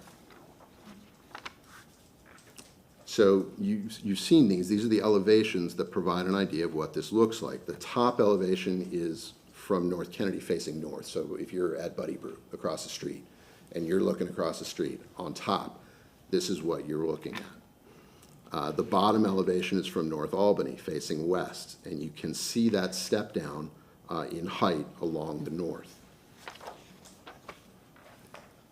Here are the two other elevations. The top is the northwestland elevation facing east. You can see the parking access there. You can see the loading and solid waste access, which is in the middle. And you can see that existing retail building, that existing Jersey Mike's, is there. And the bottom is the west-north A elevation facing south. And again, I want you to notice the cutout. It's a little hard to see the color differential on this bottom, but on the two sides are the little bit darker brown, and in the middle is a little bit lighter brown. That is the cutout.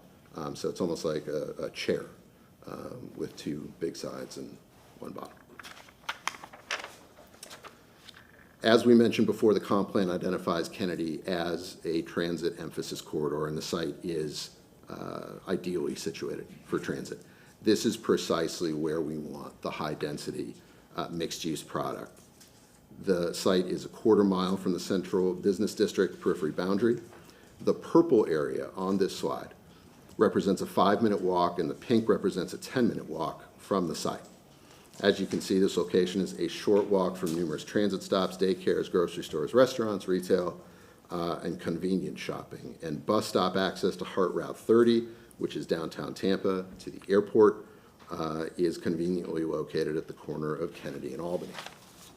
This is the same map, but using bicycle trip generation. As you can see, a whole lot of our city can be accessed within 10 minutes from this project on a bike. Many residents who are working downtown or at the new TGH expansion really wonder these days if owning a car is worth the cost and worth the hassle, and this is not rhetoric. And for those of you who have heard me present before on other housing projects, I have mentioned that car ownership has been markedly declining with the younger generations who feel that the benefits of car ownership are simply outweighed by its costs. And I will remind council that the Fed increased the interest rate by another 3/4 of a point yesterday, making the cost of borrowing for a home or a car more expensive. This is the ideal space for this demographic. I also want to point out that this applicant has a track record of high-quality projects across the country. The Music City in Nashville to the city of my alma mater, Ann Arbor. This group has done this before, and as you see, they do it the right way. They listen to the surrounding neighborhoods, and they come up with a collaborative solution to design and functional concerns. And we need these collaborative solutions to address not only design and functional issues, but also our problem of housing in our city. The housing crisis is an opportunity for the private sector and the public sector to work together to address it. The private sector, working with the community, invest the capital to maximize the underutilized land in key parts of the city, like here in the Kennedy Transit Corridor. And the public sector provides the flexibility to make that maximum potential attainable. And so we have 5 waiver requests. And we can absolutely go through the rationale behind all of them, but I will just simply say and read them quickly into the record. We'd like to reduce the required number of loading bursts from 4 to 0. We are actually providing 2 loading bursts, but they are combined with the solid waste access, so they don't technically count under the code. But there are loading bursts there, but we have to put the waiver on to say 4 to 0. Reduce the required parking, 23%. Very interestingly, I've come before this council many times and requested parking waivers, and have been met with a lot of resistance from the community. We found the opposite in this case, which surprised me. As we engaged with residents, people said, can't you cut more parking? Can't you put more retail? Can't you put more services? Can you put another restaurant there? Can you get to 30% or 35% parking waiver? But we are limiting here to 23% waiver. The third is the local street access greater than 100 feet. It was important to the residents to have that uninterrupted space on Albany, and so we moved the access to Westland. Because we're keeping that Jersey Mike's, the access had to be 100 feet, more than 100 feet back from Kennedy, and so that's the genesis of that waiver. There is one grand oak that is in the back corner, and we tried to redesign around it, and the building would have been a lot taller, and it would not have been a good look. So we're requesting to mitigate for that. And lastly, again, this is an infill site. There are some trees that are in the middle of the site that we can't develop around. And so we're requesting the final waiver for the non-wooded site over 1 acre. Between first and second reading, we're requesting some additional language that we negotiated with urban design. This is a high construction area. There is a lot of changes that are happening in this area. Specifically, there is a Kennedy Boulevard update and beautification project that's going to be happening. And what we don't want to do is put in sidewalks, put in trees, and then have the Kennedy Boulevard construction come in and make them incompatible and cause health problems for them. And so we've worked with urban design for the language in front of you to put in the species and the location of trees that their agency agrees with. I will conclude the first part of my presentation before rebuttal with a reminder about Land Use Policy 2.1.2, which is the use of limited land resources more efficiently to pursue a development pattern that is more economically sound by encouraging infill development on vacant and underutilized sites. And the applicant here has done just that. 30 seconds. They've worked closely with the community to develop this plan, and we request that you approve this application. And I'm sure, again, you are going to hear from the community, but again, I will remind you, please evaluate this project on its merits and by the standards by which the code suggests you evaluate this project. Thank you. Councilman Carlson. Mr. Singer, few quick questions. You talked about keeping Jersey Mike several times. I don't think you said why. Jersey Mike's has a lease with the current owner of that parcel, and when we purchase it, we are subject to that lease. Okay, and from the emails that I mentioned earlier, and I think you referenced it, it appears that there's some arts facility there, and I apologize to everybody, I haven't been there myself. But is there any special designation or protection for either arts use or a historic building or? It's a good question. You said it was a theater. Is there anything that's protected about it? No, it's a good question, and there's not. And I will also, I don't want to get too far into private agreements because I think that's a little bit of a dangerous topic when we're talking about rezoning. But there is a lease agreement with the current owner that each of the businesses that are currently there have. As the applicant, we don't own the property yet. It is contingent. And so we can't interact with the current businesses, with the current tenants, without the permission of the owners, the current owners of the properties.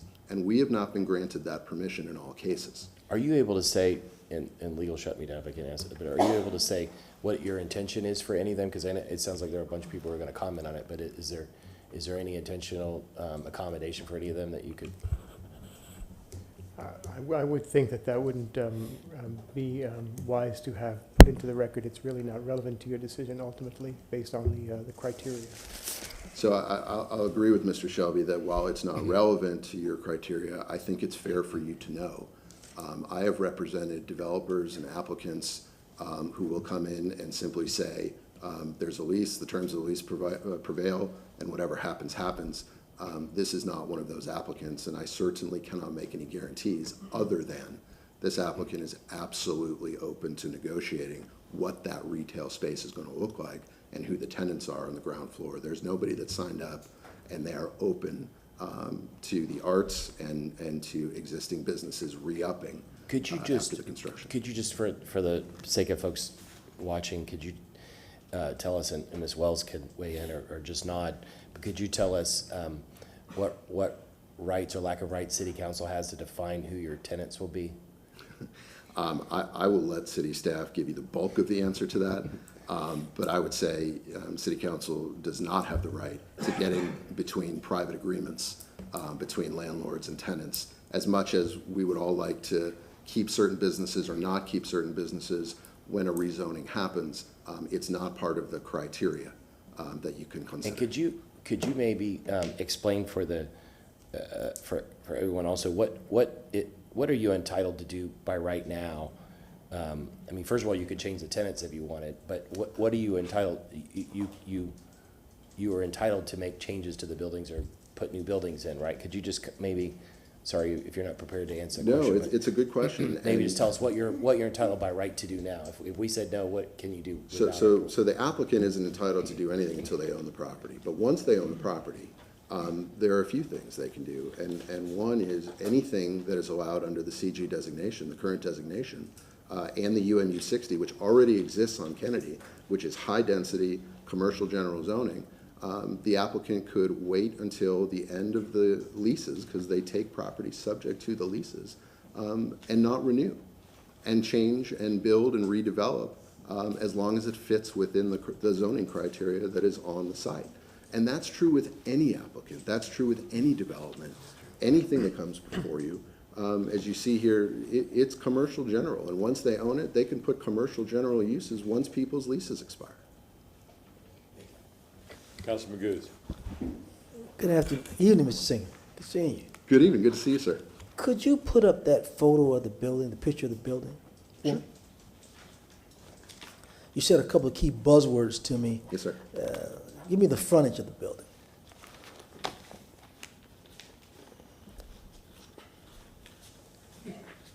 I want the long one, Charlie. Yeah. We got you.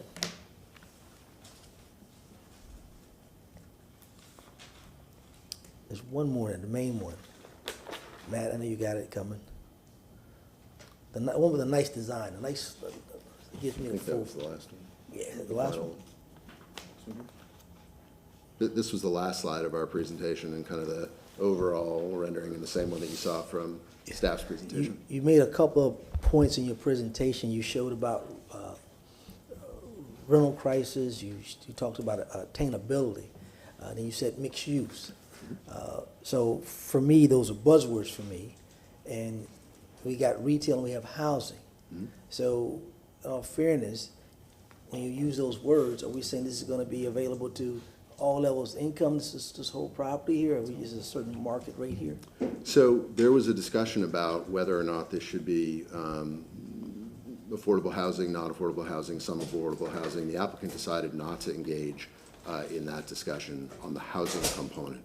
On the retail, this is actually a very interesting part, and it was along with discussions from the community about micro-tenancies.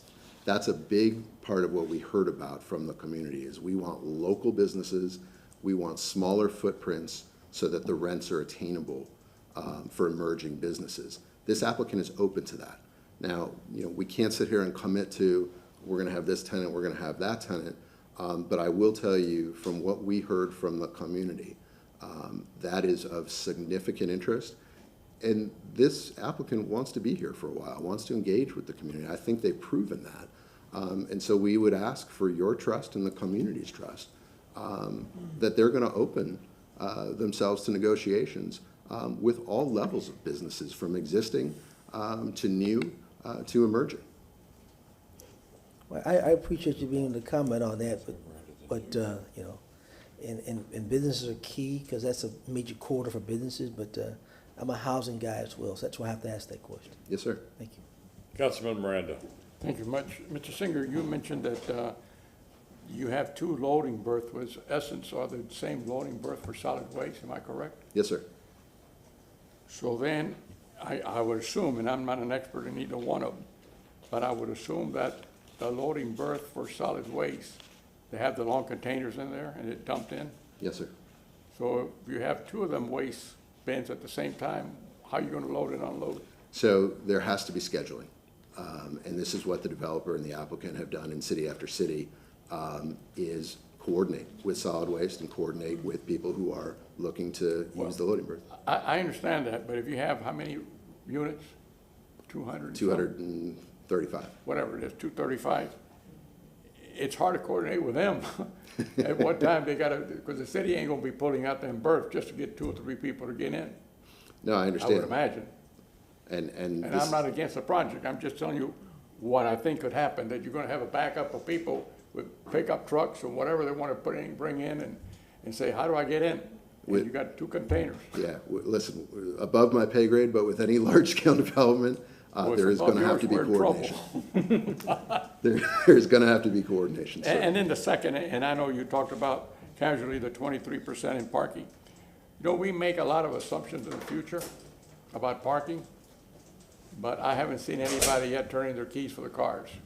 I think we do make some assumptions, but I think if you were to talk to millennials and talk to some of the younger generations and people who want to live closer to the urban core and have those amenities in walking distance, you would find that people are giving up their cars. Now, that's an inexact science.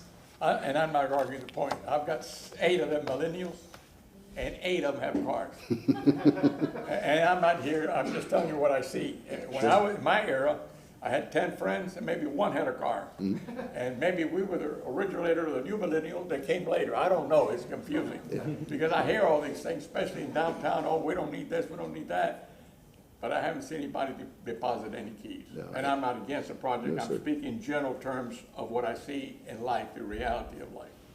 Yes, sir. And we've seen many projects over the course of the last several weeks that have asked for parking waivers and received them, larger than this. And we would ask again you to consider that this is on the Kennedy Transit Corridor. So many services are available within walking and biking distance that if there's going to be a parking waiver, this is a prime location for it. One more, if I may. I like to get a straight answer because I wasn't quite attuned when the owner of the property who owns where Jersey Mike is at also owns the backside of the home where you're developing. The owner of Jersey Mike's, I believe, is independent of some of the other parcels. There's several parcels that have been assembled to get to the square block. The Jersey Mike's is one owner. So he's not involved, the owner, with the development? I mean, I'm not saying, I don't care if he is or not as far as a partner or anything. I'm just saying, is it the same owner of that property that owns something in the back of that property? I don't believe so, and yes, the owner is involved, and then by virtue of the owner being involved, the tenant has to be involved because, again, there's a lease. I don't want to know about the rest of the stuff. I'm just for the zoning. Thank you very much. Yes, sir. Councilwoman Hurtak. Okay, now, I thought I knew, now I'm confused. Is Jersey Mike's part of this project or not? Jersey Mike's has to be part of this project, yes. Okay, so you own the whole block, or will We own will the whole own block? the whole block, Okay. yes. And that's a part that I still don't understand, that doesn't make sense to me. If you're going to do it all, but I understand leases. I also know they can be bought out, but I guess not so much. I guess it depends on the cost. So I also had a concern about the loading berths, and I mean, I appreciate your explanation. That makes me feel somewhat better, but I do think those initial days are gonna be pretty tough. And then my other big concern is the tree retention. I know that technically going from 40 to 0 makes it sound like no trees. So if you could explain your tree plan, I would appreciate that. Sure. We are going to, number one, for the grand tree, mitigate into the fund. Number two, there's going to be tree plantings all around the site to provide shade for the pedestrians. And any other trees that are removed, including from that waiver, we're going to pay into the fund. There just is not the ability on a dense building like this to have trees in the middle of development. So the tree plan is outside around the sidewalks. Okay, and then I heard the word shade tree, which means those palm trees you have up there in the visual will not be what's there, but there will be shade trees. There will be shade trees, yes. Okay, thank you. Any other comments or questions? Mr. Singer, I'm going to go to the loading berths again, but I'm not going to deal with solid waste. You've got 230 units. Granted, not everybody's going to move in at the same time, so there won't be 230 moving vans. Correct. However, even if on one day you had 2%, that's 6 moving vans. Then, of course, you've got UPS, you've got Amazon, you've got food delivery trucks, you've got, do you see my point? I do, sir. There would be all these trucks not parking on Kennedy, I guarantee you that. Sure. They would be on the residential streets. I That, you know, the functionality of your building looks great, but working with the neighborhood, and this isn't going to happen at odd hours, 10 o'clock or 3 o'clock when there's really no traffic. It's going to happen in the morning, noon, and in the evening. So between first and second reading, is there any way you can get one loading berth in there for moving vans or something where deliveries can be made without interfering their neighbors that are surrounding this? It's a fair question, and I do have a representative from the applicant here who is on the development team, and he is probably better suited to answer your question than I am. So Mitch, if you could. Mr. Singer, I'm just looking for good neighbors. I understand, and I think the Because you drive up and down 7th Avenue during the day. What I'm being told by the developer and the applicant is the first floor of the parking garage also is available for loading and unloading.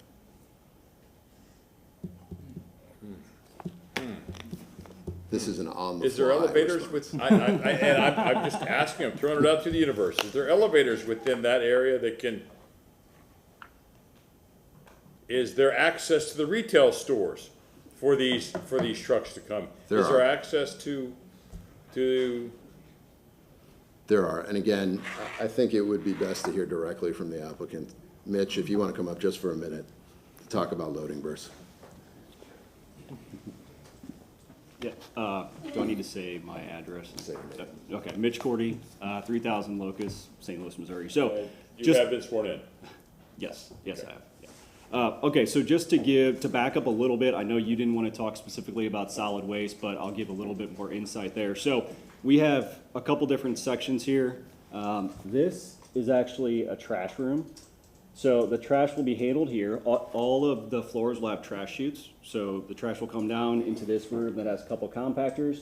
Then this is actually a trash staging area. So we'll bring our bins here, and that way they won't block the loading area. And then when trash pickup is coordinated, these bins will just be pulled out and picked up right there. I believe you've answered Councilman Miranda's and her tack, Councilwoman's her tack, but you still haven't answered mine about deliveries, moving in and out, those type of things. Yep. So one thing with moving in and out, this is it's a 12-month lease-up period. So obviously it'll be staggered. But you mentioned 6 people moving in one day. That technically could happen and that could come up. But we have the loading berths, and then we also have three levels of parking. And there's 3 separate elevators that are connected to the garage. So people could come in, they could go up to floors 1, 2, 3, closer to their unit, and then bring in, park close to an elevator, and then unload from there. Okay, I don't mean to give evidence, but you know, there's certain height restrictions to garages. and you can't get a moving van in a garage. So you have to unload and load on the street. And again, I'm Potentially, not giving evidence, but that's what has been typically happens before. My question is, why can't there be a loading berth to alleviate all these trucks that may be on your neighborhood streets? Councilman, your point is well taken. I think between first and second reading, we should take a hard look at that. We'd ask for your indulgence at this point, and we will come back to you at second reading with an answer to that question. Ms. Wells, you're getting up. Did you want to add anything? No. Okay. If I can, Mr. Singer, if a loading berth had to be in there between first and second reading when it came back at second reading, if there was going to be something done, it would have to be a site plan change. Is that correct? It would be a minimal site plan change, but it would be a change to, it would be an addition of a loading berth. I just wonder if that would be able to be done well, you'll have the answer at second reading, then you'll make the determination of what happens then. Correct. Understood. Any other comments or questions?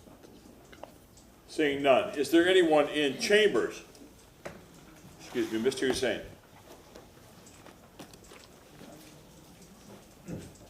Zane Hussein, Development Coordination. Going back to your great point about the loading berths, and if it's added between first and second reading, that would take multiple departments to look at over again. So you would have more than 2 departments looking at that one subject addition. Mr. Singer, I see you shaking your head yes. I see Mr. Hussein. I see a myriad of legal over here, plus transportation. Now, usually second reading comes a couple weeks after first reading. However, I am asking for this to be looked at. I don't know what the next option is, and I think the next option is, would you be willing to, between first and second reading, be able to give the design, which might take them a couple more weeks to look at? Or are you wanting to go strictly as is right now? Give me 1 minute to confer with my client, and I'll be right back. Thank you, and I'm not trying to design or do anything by the dais, I'm just giving options here.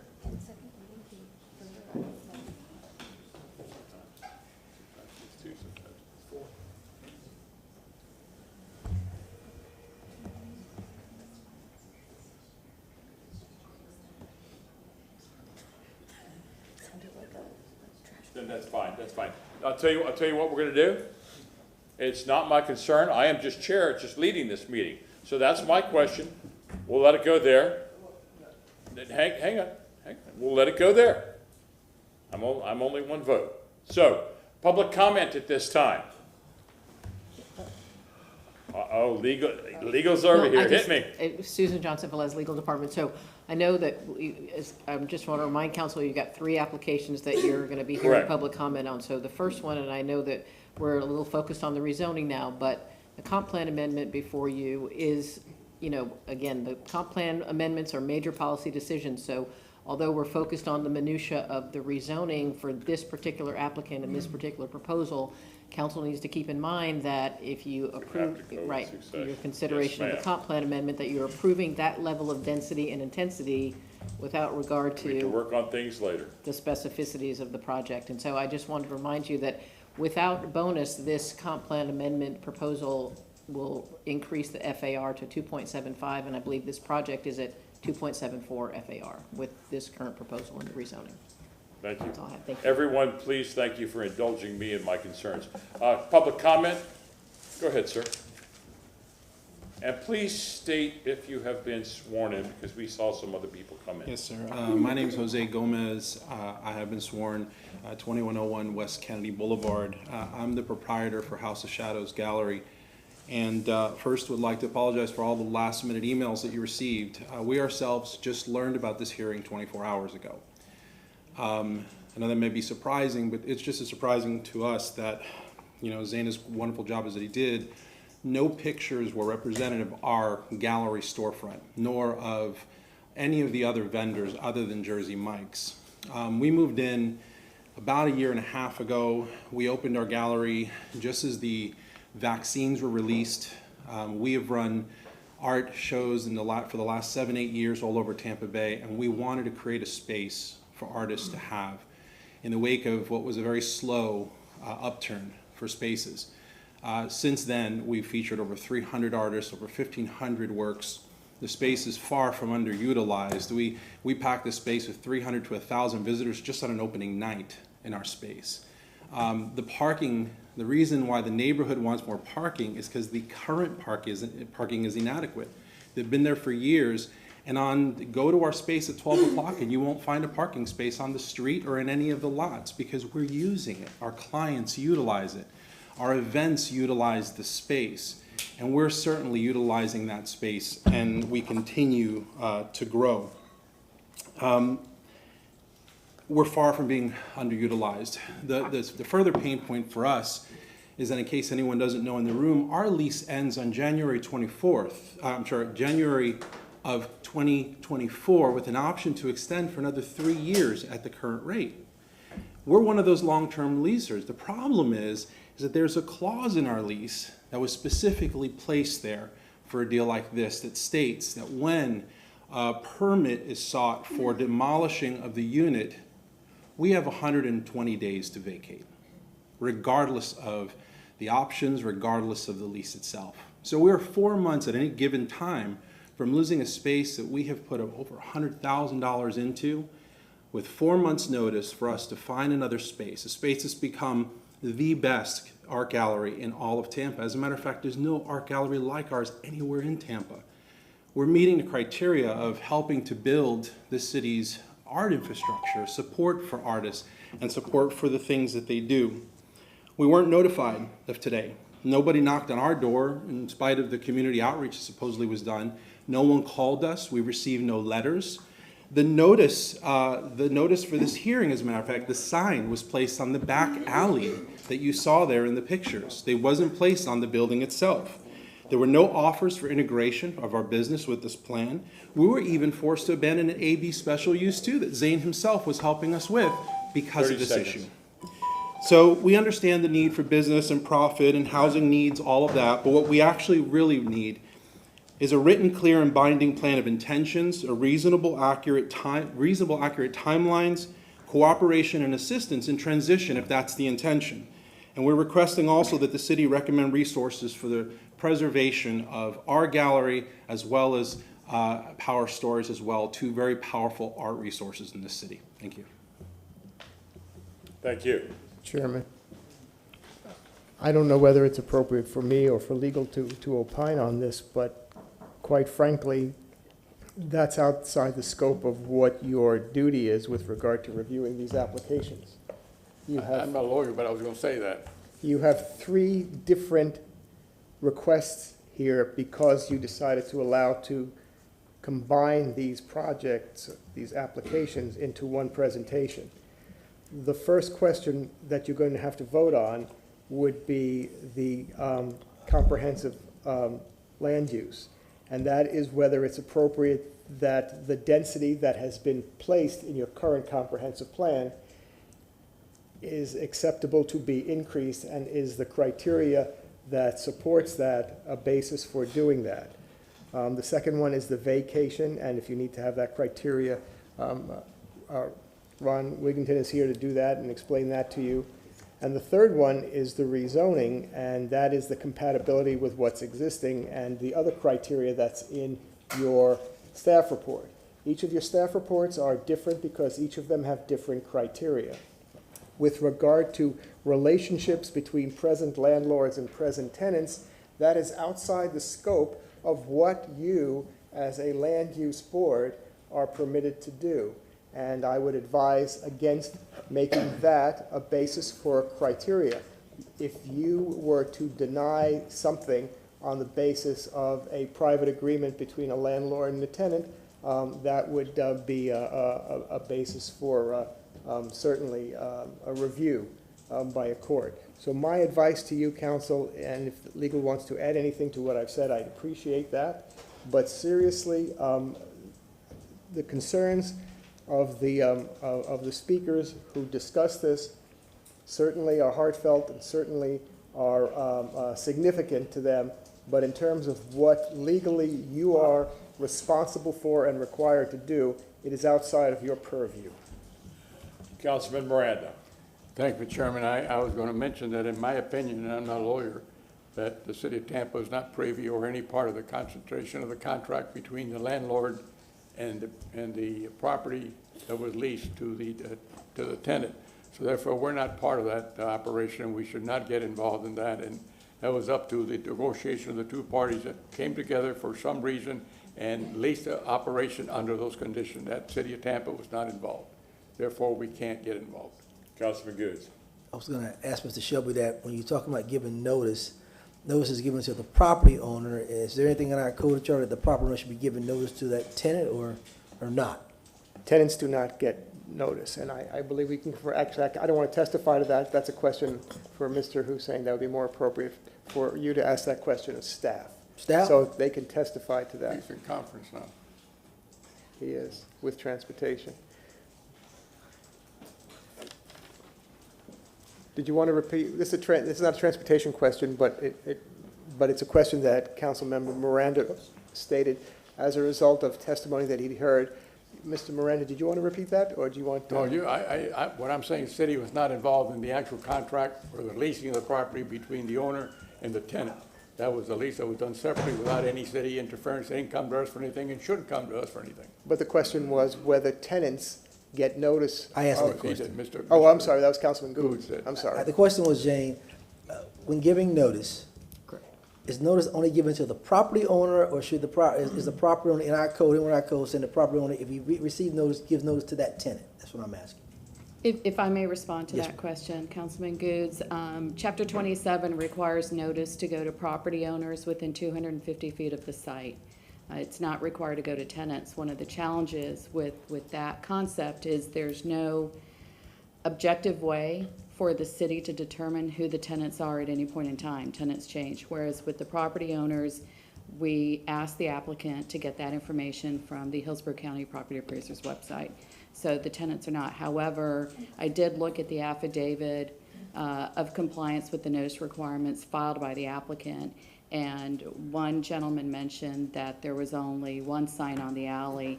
The affidavit included numerous photographs of signs throughout, what appear to be throughout the block. So while tenants may not receive written notice, signs are posted around the property, and the signs included both the rezoning and the vacating petition, and I assume the amendment to the comprehensive plan. Thank you, Ms. Wells. Thank you.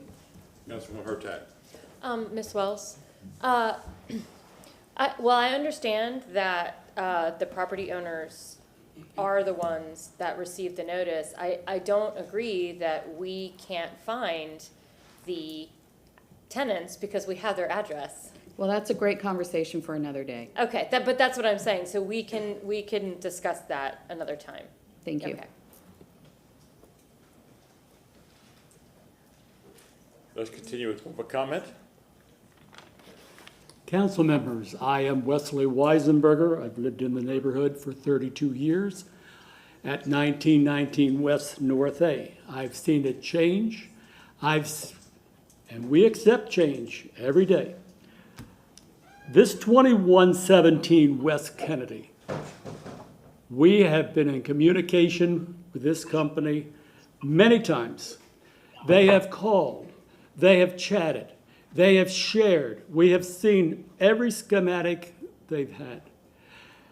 We are pleased with it. We think it looks gorgeous. The location, it is not deep into the community. It's right at a main drag, right where if you're coming from downtown, you see this beautiful building and you say, I'm home. The building is designed for the young people, the professionals growing up, or some people downsizing. These are not big apartments, they're exclusive. We are pleased with the parking. That's one of the things we've had problems over the years. Projects come up and there's no parking. You can't even get to your mailbox. This company has designed it so there's parking for everybody, including company. The other thing is a personal thing. There's a doggy place. You don't see people picking up doo-doo in my neighborhood. But at this place, they have a place to go. This company designed it that way. They made sure the neighborhood is happy. A place for the residents, and you could bring any dog you want. If you want to bring a Corgi from England, you may. Just bring the limousine too. But the point is, they have designed this property beautifully. The traffic is not going to bother. We know there's going to be construction.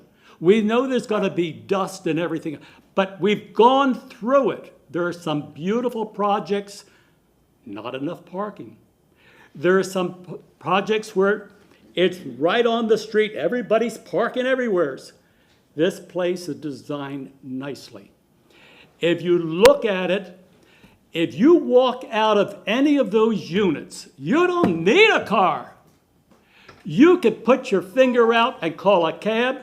You could take, for $2, you can get the city bus anywhere downtown West Shore.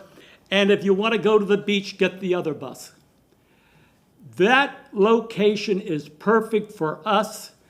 I'm 79 years old. What do I need a car for? For $2, that's the perfect way of going. If you go out, you can go one way to the beach. If you want to go another way, you can go to the airport. This is a perfectly designed, our community is pleased with it, and we hope you approve it. Thank you very much. Thank you, sir.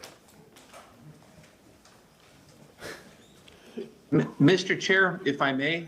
Yes. Just for the record, Louis Vieira here. I've been listening. I just didn't chime in, but just FYI, I'm here, sir. Thank you.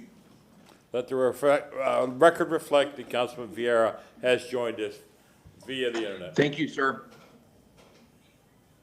Yes, sir. Go ahead, please. Okay. Good evening. Good evening. My name is Louis Simmons. I stay 1507 West North B Street, Tampa. I've been in this neighborhood over 65 years. Basically, I was born and raised on Oregon Avenue when the yellow cab was there, and I've seen major development throughout the whole neighborhood. Everybody say, what is considered your neighborhood? My neighborhood is from Green Street to Swan, from Boulevard to Armenia.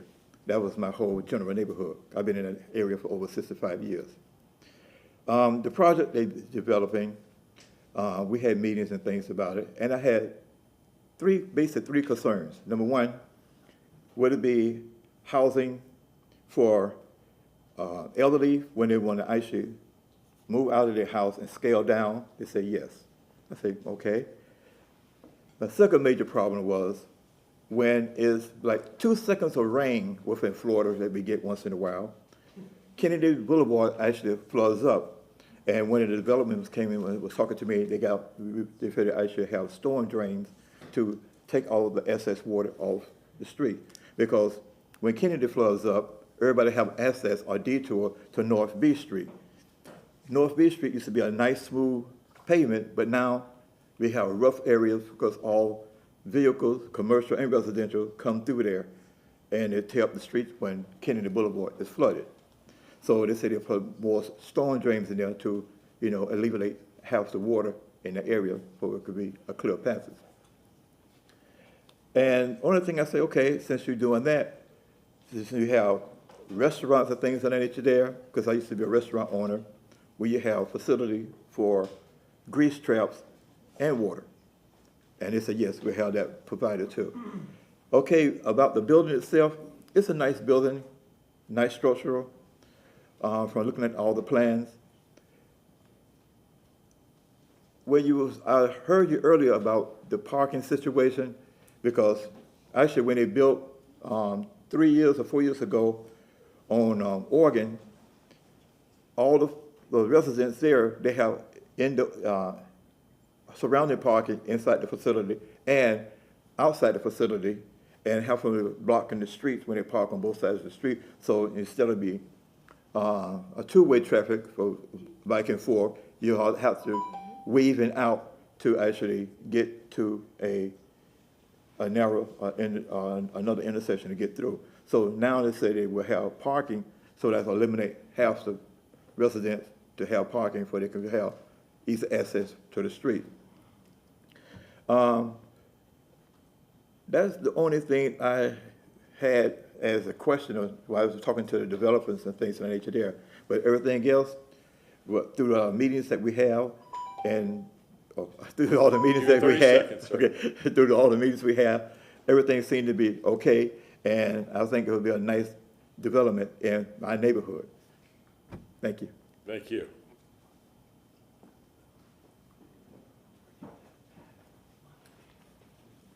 Good evening. My name is Fran Powers, and I am a tenant at 2105 West Kennedy. I'm the founder of Power Stories Theater. Our nonprofit theater resides on the Kennedy building that will be torn down if you grant the zoning request. Our theater has served this community for 20 years. Our mission is staging true stories to open minds and hearts. We have 9 staff members working out of our facility. We work to produce 4 professional shows annually. We have a global Voices of Women Theater Festival. We do open mic nights, workshops, and we have an award-winning Girls Stories Leadership Theater program. Young girls from the inner city get free workshop and free programming from Power Stories Theater, and 40% of all of our tickets are given to the veterans or the nonprofit community. We are here to serve the community, and since our inception, we have provided services for over 20,000 individuals. We have been honored at the White House for the work that we have done with our young girls. We have received the Community Hero Award. One of our young girls has received one of the Community Hero Awards. We have received the WEDU Award and the DeBartolo Spirit of Humanity Award. We moved into this building 10 years ago and plan to make this our forever home. The original owners, both Holocaust survivors, operated their family business, the Biscayne Lighting business, there for 60 years. We were delighted that the Sportatorium was right next to us, a very historic sports building, which has been vacant for a long time. The current owner promised to do something with it, never did. But we have built this theater to empower the lives of other people. This just came to our attention, whoever was supposed to do this, but this just came to our attention 2 days ago. So we have been trying to rally our support. One of the mothers of one of the girls that we served sent me a very long email. In part, she writes, "Power Stories has been a great place for my daughter, Katara, and many of the young women. The theater helps these young ladies find their voice and spark that fire in them to become leaders. I watched my daughter grow in confidence and self-esteem for the past 4 years. Power Stories is much more than a theater. It is a place where women can express themselves, be themselves with no judgment, teach leadership, and have fun with theater and art. I live in a city that promotes entrepreneurship, small business, and the arts, and I find myself standing here pleading that our building is not torn down. And if it is, what can possibly happen to our building, and what can we do in the future to keep our building and our programs alive? Thank you. Thank you.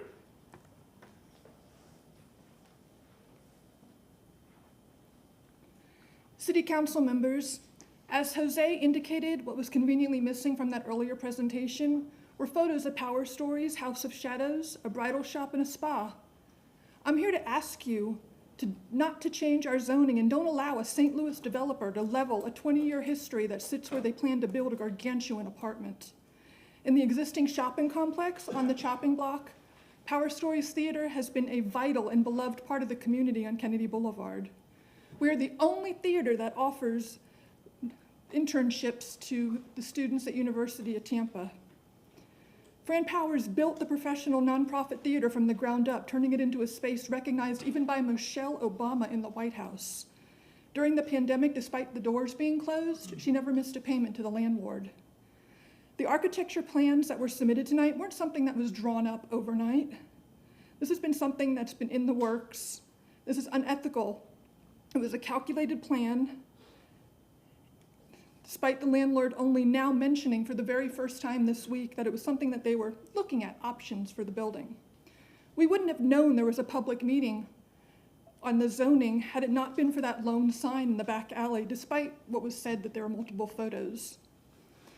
It's devastating how easily our theater and other small independently owned businesses thriving in this location can be leveled, erased, turned into an apartment parking lot as part of the gentrification process.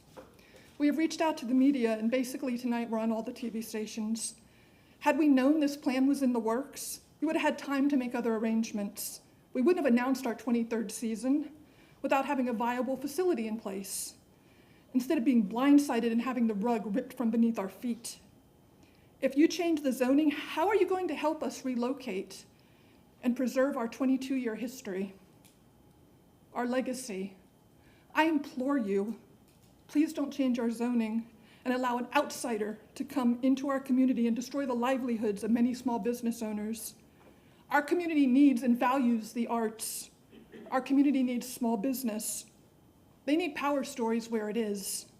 Please don't perpetuate corporate greed over community values. This is a David and Goliath scenario here, but this time, City Council, it's you. You hold the stone to render the giant impotent. Thank you. Thank you. Well, I'm sorry, sir. Ma'am, I'm sorry, ma'am. Give us your name for the record, please. Deb Kelly, I'm the marketing director for Power Stories. Thank you.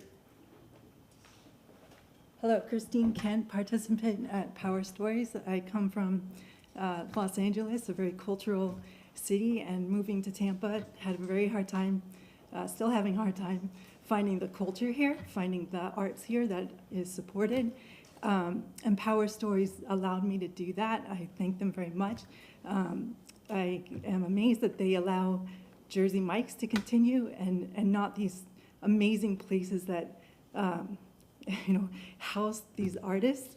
And so I'd like to plead with you that this is not just another development for Tampa. This is erasing part of the culture that you already don't have here, and you need it very badly. And the women here and the girls here need the support of Power Stories. There is no other place that supports women and transitions girls into the power that Power Stories does. I'd like to just bring your attention to the fact that Tampa, what is it known for? The Bucks and the Rays, right, and Lightning. But it's not known for its art. It's not known for its theater. And here you have two places that are trying from the roots to grow that, and you're going to wipe them out? Think about it. Think about it before you do, because you are the ones who are the next, holding the place for our next generation. And what will they have? These girls growing up have Power Stories. They're being exposed to theater and culture, which is really hard to find in Florida. I'm sorry. It's very hard to find. And this is a place where you can find it. And to wipe it out, to wipe out a 100-year-old tree, is Florida even known? Tampa? It's not even known for its trees. I mean, come on, we need our trees, and it's not even a simple, frivolous thing. You're just gonna rip it out of the ground, rip out the rest of the trees, and put this huge building, which I'm sorry, but it's reminiscent of the Baltic Transit Corridor, and that's where you're putting it to Tampa. Thank you. Thank you. If there is no other if there is no other speakers, I would consider this woman here the last speaker in chambers. Please, ma'am, go ahead. Hi, my name is Annie Gonzalez, and I am one of the co-owners of House of Shadows that resides at 2101 West Kennedy Boulevard. First and foremost, I'm a millennial, and I would just like to say that we very much are interested in cars, specifically electric cars. I just wanted to say that it was always a dream of mine to own a gallery, and I'm very happy where I am. I am not against change. I am very much okay with things changing in Tampa Bay. My only issue and our issue is that we're being displaced, and we were not given formal notice the way we were supposed to. That's all I wanted to say. Thank you. Thank you. There's only three? Okay. Ms. Mandel, Mr. Akins, and Mr. Ramirez, would you please raise your right hand? Mr. Ramirez, you've been sworn in, haven't you? Mr. Akins and Ms. Mandel, excuse me. Do you swear or affirm that the testimony that you're about to give is the truth and nothing but the truth? Again, ladies Thank first, you. Ms. Mendel.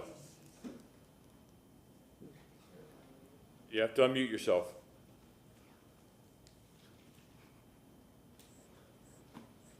Thank you. I apologize. I'm now unmuted. Thank you and good evening. For the record, my name is Julia Mandel. I'm an attorney with the law firm of Gray Robinson, 401 East Kennedy Boulevard. I did provide you with some correspondence on this matter, which Mr. Singer did also address as well. But I represent Bill Atkins and JM Foods, who is the leasehold interest owner of the Jersey Mike's and the Tampa Nail Salon. That is designated on the site plan as EX Retail.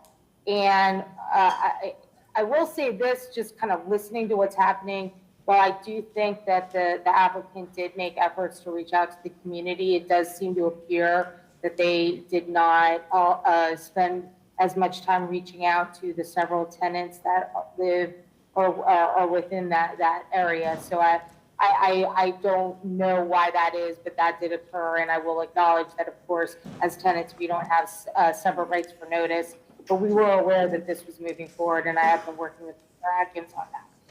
In our letter, we note what our concerns are, but I think it's really a bigger issue because this, at least for our building, it's not integrated into this project.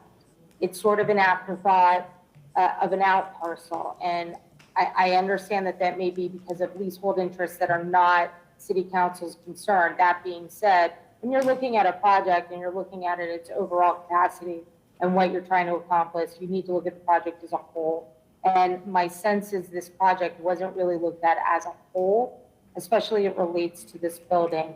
As we indicated, and Mr. Atkins will state, is there are concerns on our part as to how the parking is going to work, how the access points are going to work, how the grease trap is going to be cleaned, where is our dumpster going to be, how is this, has this, what is really an out parcel, how is that going to be treated?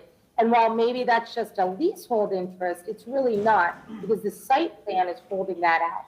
And I think that that's an issue that this applicant does need to address. He has indicated, Mr. Singer indicated that yes, he intends to address it. But on the site plan, as it is right now, there is no indication about where parking will be allowed and how that's all going to function together. And those issues, if they're not addressed now, as I know everybody here is aware, those issues will not be able to be addressed later. I again, understand and appreciate everybody's interest here. I also understand the other tenants and where their positions are, but this is for us, not just a tenancy issue. This is also an issue as it relates to the site plan, how it's integrated, how it looks together, and how all of these things are ultimately going to play together in the long run. I will go ahead and end my comments there unless there's any questions. Thank you. I appreciate your time today. Thank you. Mr. Atkins. All right, thank you. I'm gonna probably cut mine a little shorter. Ms. Mandel hit on some of the points that I was gonna make, but my name is Bill Atkins. I'm the owner of the Jersey Mike's that's on the site plan. My subtenant is the Tampa Nail Salon, and we've been doing business there for about 10 years. Our situation is a little different. Just, you know, I understand that the folks from the theater in a little different situation, but I definitely feel for them. I know exactly how they're feeling on there. So hope things do help work out there. But for myself, you know, we are in opposition of the site plan as it's currently designed. Currently, as we've been operating for 10 plus years, we have 20 plus parking spaces. We have 3 different access points. We have availability for our delivery trucks not to park in the street. And the most glaring thing we saw when we were shown the plan was the reduction and the removal of these parking fields. They're reducing basically our parking to just the front of our building, 11 spaces. We're losing our access off Kennedy, losing the alley in the back where our delivery trucks go, which has access to our back doors. so we don't have to deliver through our customer lines and our lobbies in our stores. And then we're left with just the 11 spaces. We're being told that they're gonna move our parking or give us more parking off-site in the garage. But with all due respect to Mr. Singer, the 39 businesses that they've contacted about this, I wasn't one of them. I don't know anything about, I see the plans, I see parking, but they've given me no idea of where we get to park, who would monitor that parking, things of that nature. The delivery vehicles, the delivery trucks, it's an issue. I mean, you're not going to be able to pull in the now very tight 11 space area. They're going to be on the streets to deliver, and they deliver at all times of the day. You can't, these days you just take what you can get. So again, our overall biggest concern is simply at this point, the lack of concern that we've been shown by the, what would be our potential new landlord. We haven't spoke to them since early in the year, and they've not talked to us about any of these ideas or changes. So I'm not sure what the other 39 businesses discussed, but we didn't get that opportunity. So this is very concerning to us. It could have a tremendous impact trying to operate 2 full retail businesses. Have a high negative impact for our customers, and quite frankly, the 25 to 30 families that we employ in that area. So I do appreciate the time you've given me to speak, and thanks very much. Thank you, sir. Mr. Ramirez. You're muted, you're unmuted. You're muted, excuse me.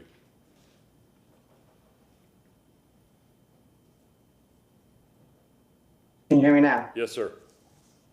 All right. Carlos Ramirez, 2103 West Carmen. I was approached by the developer for the applicant back in May of this year, and I had a lot of comments, a lot of concerns. One of them being that they're called local, but they're not. However, they have met with me extensively. They have met with the community a lot. They have listened. I know I gave Mr. Singer a very long list of things that I did not like about the development. And they've listened for most of the things that we had concerns on. So they came to our North Hyde Park Civic Association neighborhood meeting last night, and the board of directors voted to support them. So I just want to let you know. And then very quickly on a personal level, I'm with Councilwoman Hurtak. There has to be some kind of protection for small businesses and people who are leasing big offices to be able to get notice, get neighbor notice. So I hope to see that in a future workshop or something new coming down the line. Also, very quickly, I know there was a lot about traffic. Personally, I think we make it way too easy for people to park and drive, which is the reason why we have traffic problems. I think the harder we make it for somebody to drive, the more push there'll be for mobility, transit, and things like that. So just 2 personal observations that I wanted to give out. Thank you for your time. Thank you. Anyone else in chambers who would like to give comment? Mr. Singer, rebuttal.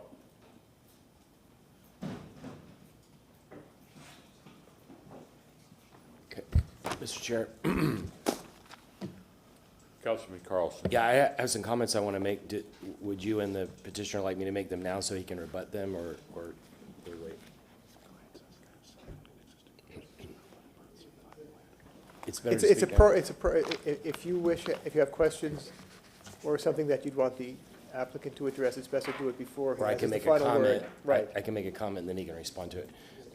I just want to say, in regard to the public comment, I personally and this board, this city council, have aggressively supported the arts. I think more than maybe any other city council in the last 3 years. We put in, when it's all added up, we will have put in, I think, close to $100 million to support the arts, and just through the CRAs just in the last 3 or 4 years. I'm sorry that I personally have not been involved in any of your organizations before. I look forward to getting to know them. It is as a supporter of the arts, and I'm sure my colleagues feel the same way, it's heartbreaking hearing the stories that you all talk about. And it's also heartbreaking seeing that you all haven't been through this process before. This is a very specific legal process that we have to follow here. And as the legal department and the attorney for the applicant stated before, we're not allowed to get involved. We're not allowed to even consider who the tenants are. In most applications, we may know that a fancy restaurant or something is going in there, but we're not even able to ask questions about it. We're not supposed to know who the tenants are, who would be in there, what the uses are. We're not allowed to consider that at all. And so the legal can tell me if I'm wrong, but what they usually tell us is that a lot of the evidence that you all presented about what's happening inside these facilities, the same thing as Mike Subs, we're not even allowed to consider that's Mike Subs. And if the community came to us and said we'd rather have Subway instead of Mike Subs, we can't consider that. We can't consider it other than the actual use. And the building is not historic, and so it's not protected anyway. There's no special designation for the arts. We're also not allowed to coach any of you on how to put together competent substantial evidence or to go through any of these processes. The staff may be willing to answer questions for you in the next few days. With all that said, we have to look at the evidence as allowed by law regarding the use of this facility. We also can't consider that it's an out-of-town investor if it is. We have to just look at the reports by staff, and we have to use the competent substantial evidence that's been presented. The last thing I'll say is that if it passes, two last things. If it passes tonight, there's a second reading, and typically folks with grievances have a discussion with the applicant between first and second reading. Typically applicants want the public to show up and be in support of a project in second reading. And so staff can advise you about what to do and not do there, and the applicant can. The last thing is that we're not allowed to even have any kind of conversation with you by email or by phone, and not during this process, and then for 30 days thereafter. And if it turns out that you're no longer tenants and you need our help in some way, contact us 30 days after, and I'm sure we'll be glad to help. Thank you. Council. There's a time to have this discussion, but frankly, what you said is true to one part of the criteria, one item on the agenda, but is not necessarily true to another part of the items on the agenda that you're considering. But I'll leave it go at that. But the concern that I have is when you combine hearings and combine presentations with different criteria, they meld together and create a record that is hard to separate and segregate. Now, with that being said, I understand your points, and I understand that Mr. Singer has the opportunity for rebuttal, but I will save these comments that I have for another time. Councilman Miranda. I have to agree with Mr. Carlson. I think if you do it separately, it muddles the water even more. Because if you pass the first one, which is a comp plan, you don't know what you were talking about, and now we vote against the other one, guess what's gonna happen? A big old tremendo suit in the courthouse. Why you passed the first one, knowingly that it was attached, that 7 and 16 were attached to number 1. And I don't know if it's 7 and 16, I remember something like that. But those are the things that I think that we're trying to work out, and I'm sure that in the near future, when other things are gonna happen, that we've now heard, not in this case, but in other cases like similar to this, the same thing about the tenant not knowing what's happening. And this is going on now for some, and I'm not referring it to this case, I said it earlier. But there's still the solid waste thing. It's a domino effect. You can't have 2 cans and have people moving in at the same time. And in the parking garage for 23% reduction, that may be true, that the people don't want to drive, but I haven't met them yet. And maybe the city is changing. A lot of people coming in from New York, living downtown, and maybe they don't have to walk. They don't have to have a car. Maybe, I said, because I still think that, and are there any, we're changing now the code on the EV charging stations. I'm not saying this belongs here, but I'm just saying there's a lot of things that this council is dealing with on an ongoing basis. Is it a beautiful building? No, it's not beautiful, it's gorgeous. Is it needed? Yes. Is it capable of handling its things? I would say yes, with some reservations. But then you have the other things that you look at, the loading berth, this possible spill into the neighborhood, and you're looking at the reduction in parking that maybe the other seven don't feel that way, 6 don't feel that way, but the 7th one does. Because I don't believe that, just based on my own family, not only my grandkids, but all my family's grandkids, first thing they want is a car. Maybe they weren't in New York and they never have been. They've been in New York, but they never lived there. So that's the only thing I can say. Thank you. Mr. Singer, rebuttal. Thank you, Mr. Chair, and thank you, council, and thank you for your attention again. I know it's been a long day, and I will try and be brief, and so I'll address a few things in hopefully rapid succession. The first one is regarding the Jersey Mike's parcel. What you see here outlined in orange is the Jersey Mike's parcel, and it is the only piece that is under the Jersey Mike's control through their lease. And that is important because what Mr. Atkins and what Ms. Mandel were referring to when they were referring to additional parking is this right here and this right here. This is outside of what they've leased. They have no entitlement to it at all. In fact, what our application is doing and what this parking garage would be doing is cleaning up problem on Kennedy. This is not the first problem on Kennedy with parking that you've seen. Retailers are using parking that they have not been entitled to. And so here I would caution you that October 2012 approval that Ms. Mandel referred to in her letter was not actually a zoning approval. It was simply an architect's permit request. And they included this parking, which they are not entitled to. Instead, they are going to be offered spaces in the garage with close access to the front of their building. Now, never in a PD is parking absolutely assigned at the time of zoning to a particular tenant. It is within your consideration that there's enough spaces there to accommodate the tenants, and then it's between the landlord and the tenant to determine exactly where it is. But I just want to point out that Jersey Mike's is at present time, with no action, only entitled to these spaces right here. And I think that's a positive change for Jersey Mike's. To say that Mr. Atkins saying that he has not been aware of the plan, I think is belied by the record and belied by Ms. Mandel saying that she's been in contact with us as their representative since April. And there have been negotiations back and forth since April. And so to say you're not aware of a plan, I think maybe stretches the bound of reasonableness. I will want to point council to note 29 on the site plan.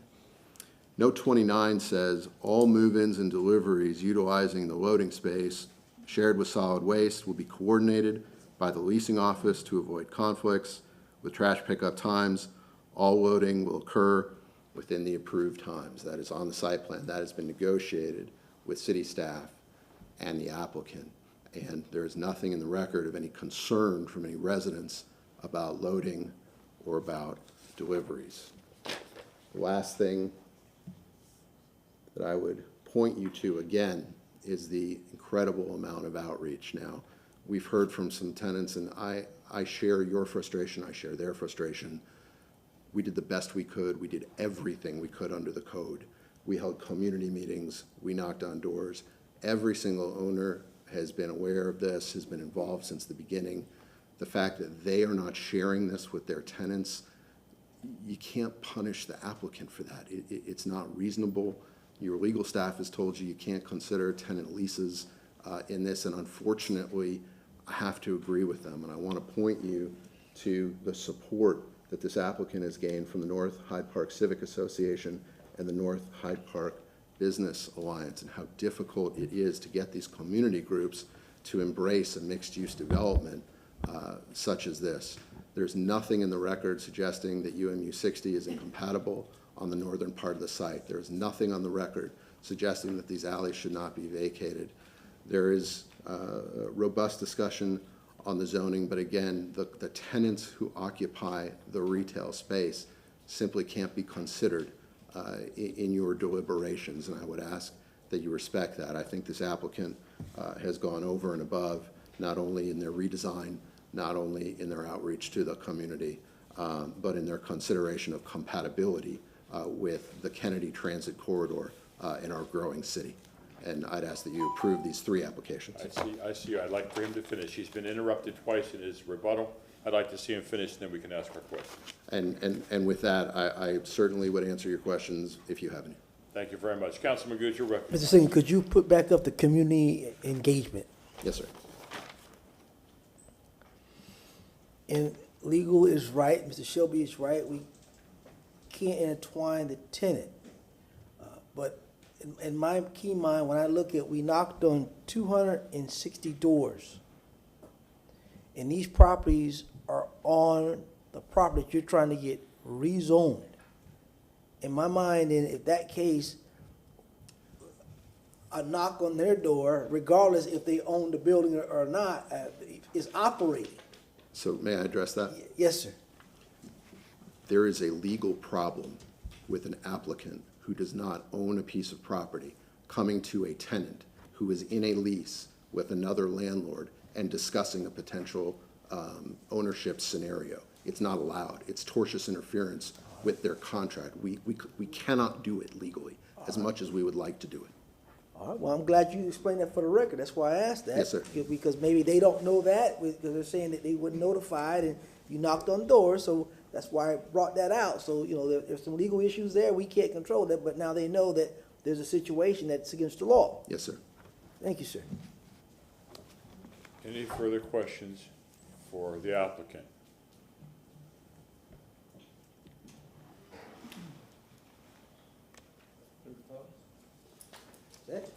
Motion to close by Councilman Maniscalco, seconded by Councilman Goods. We have 3 motions we have to make here.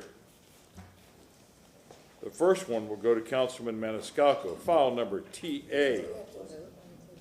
I'm sorry. All in favor? Aye. Any opposed?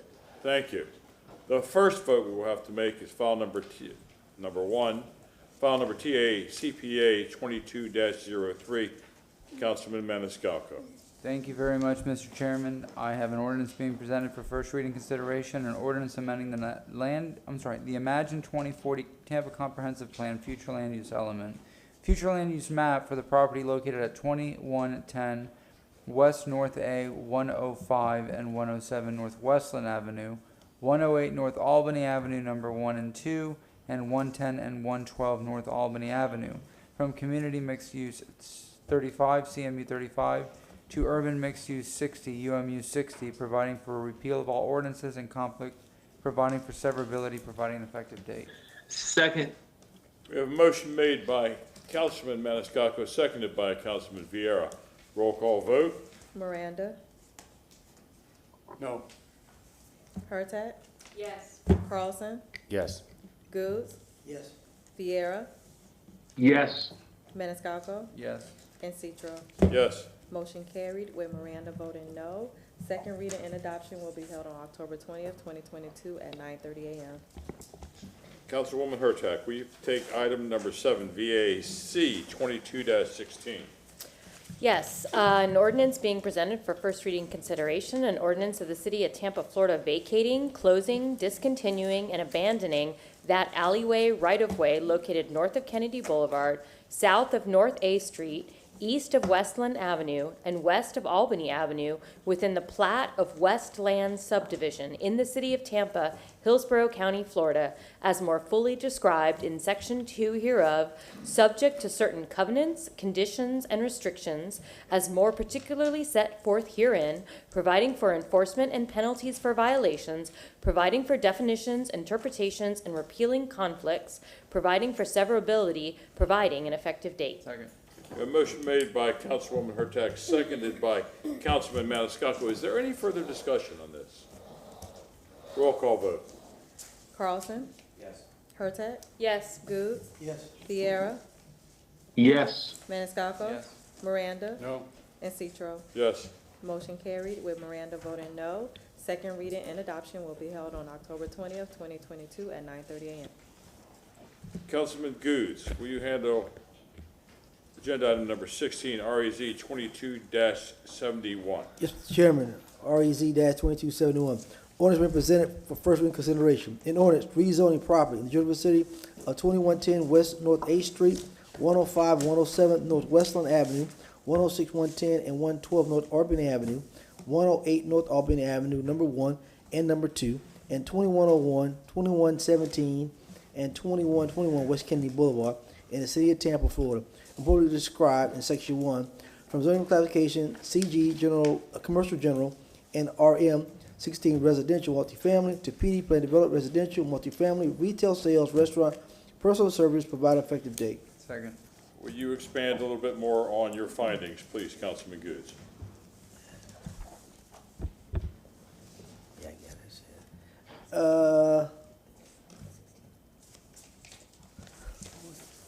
Thank you, Madam Chair.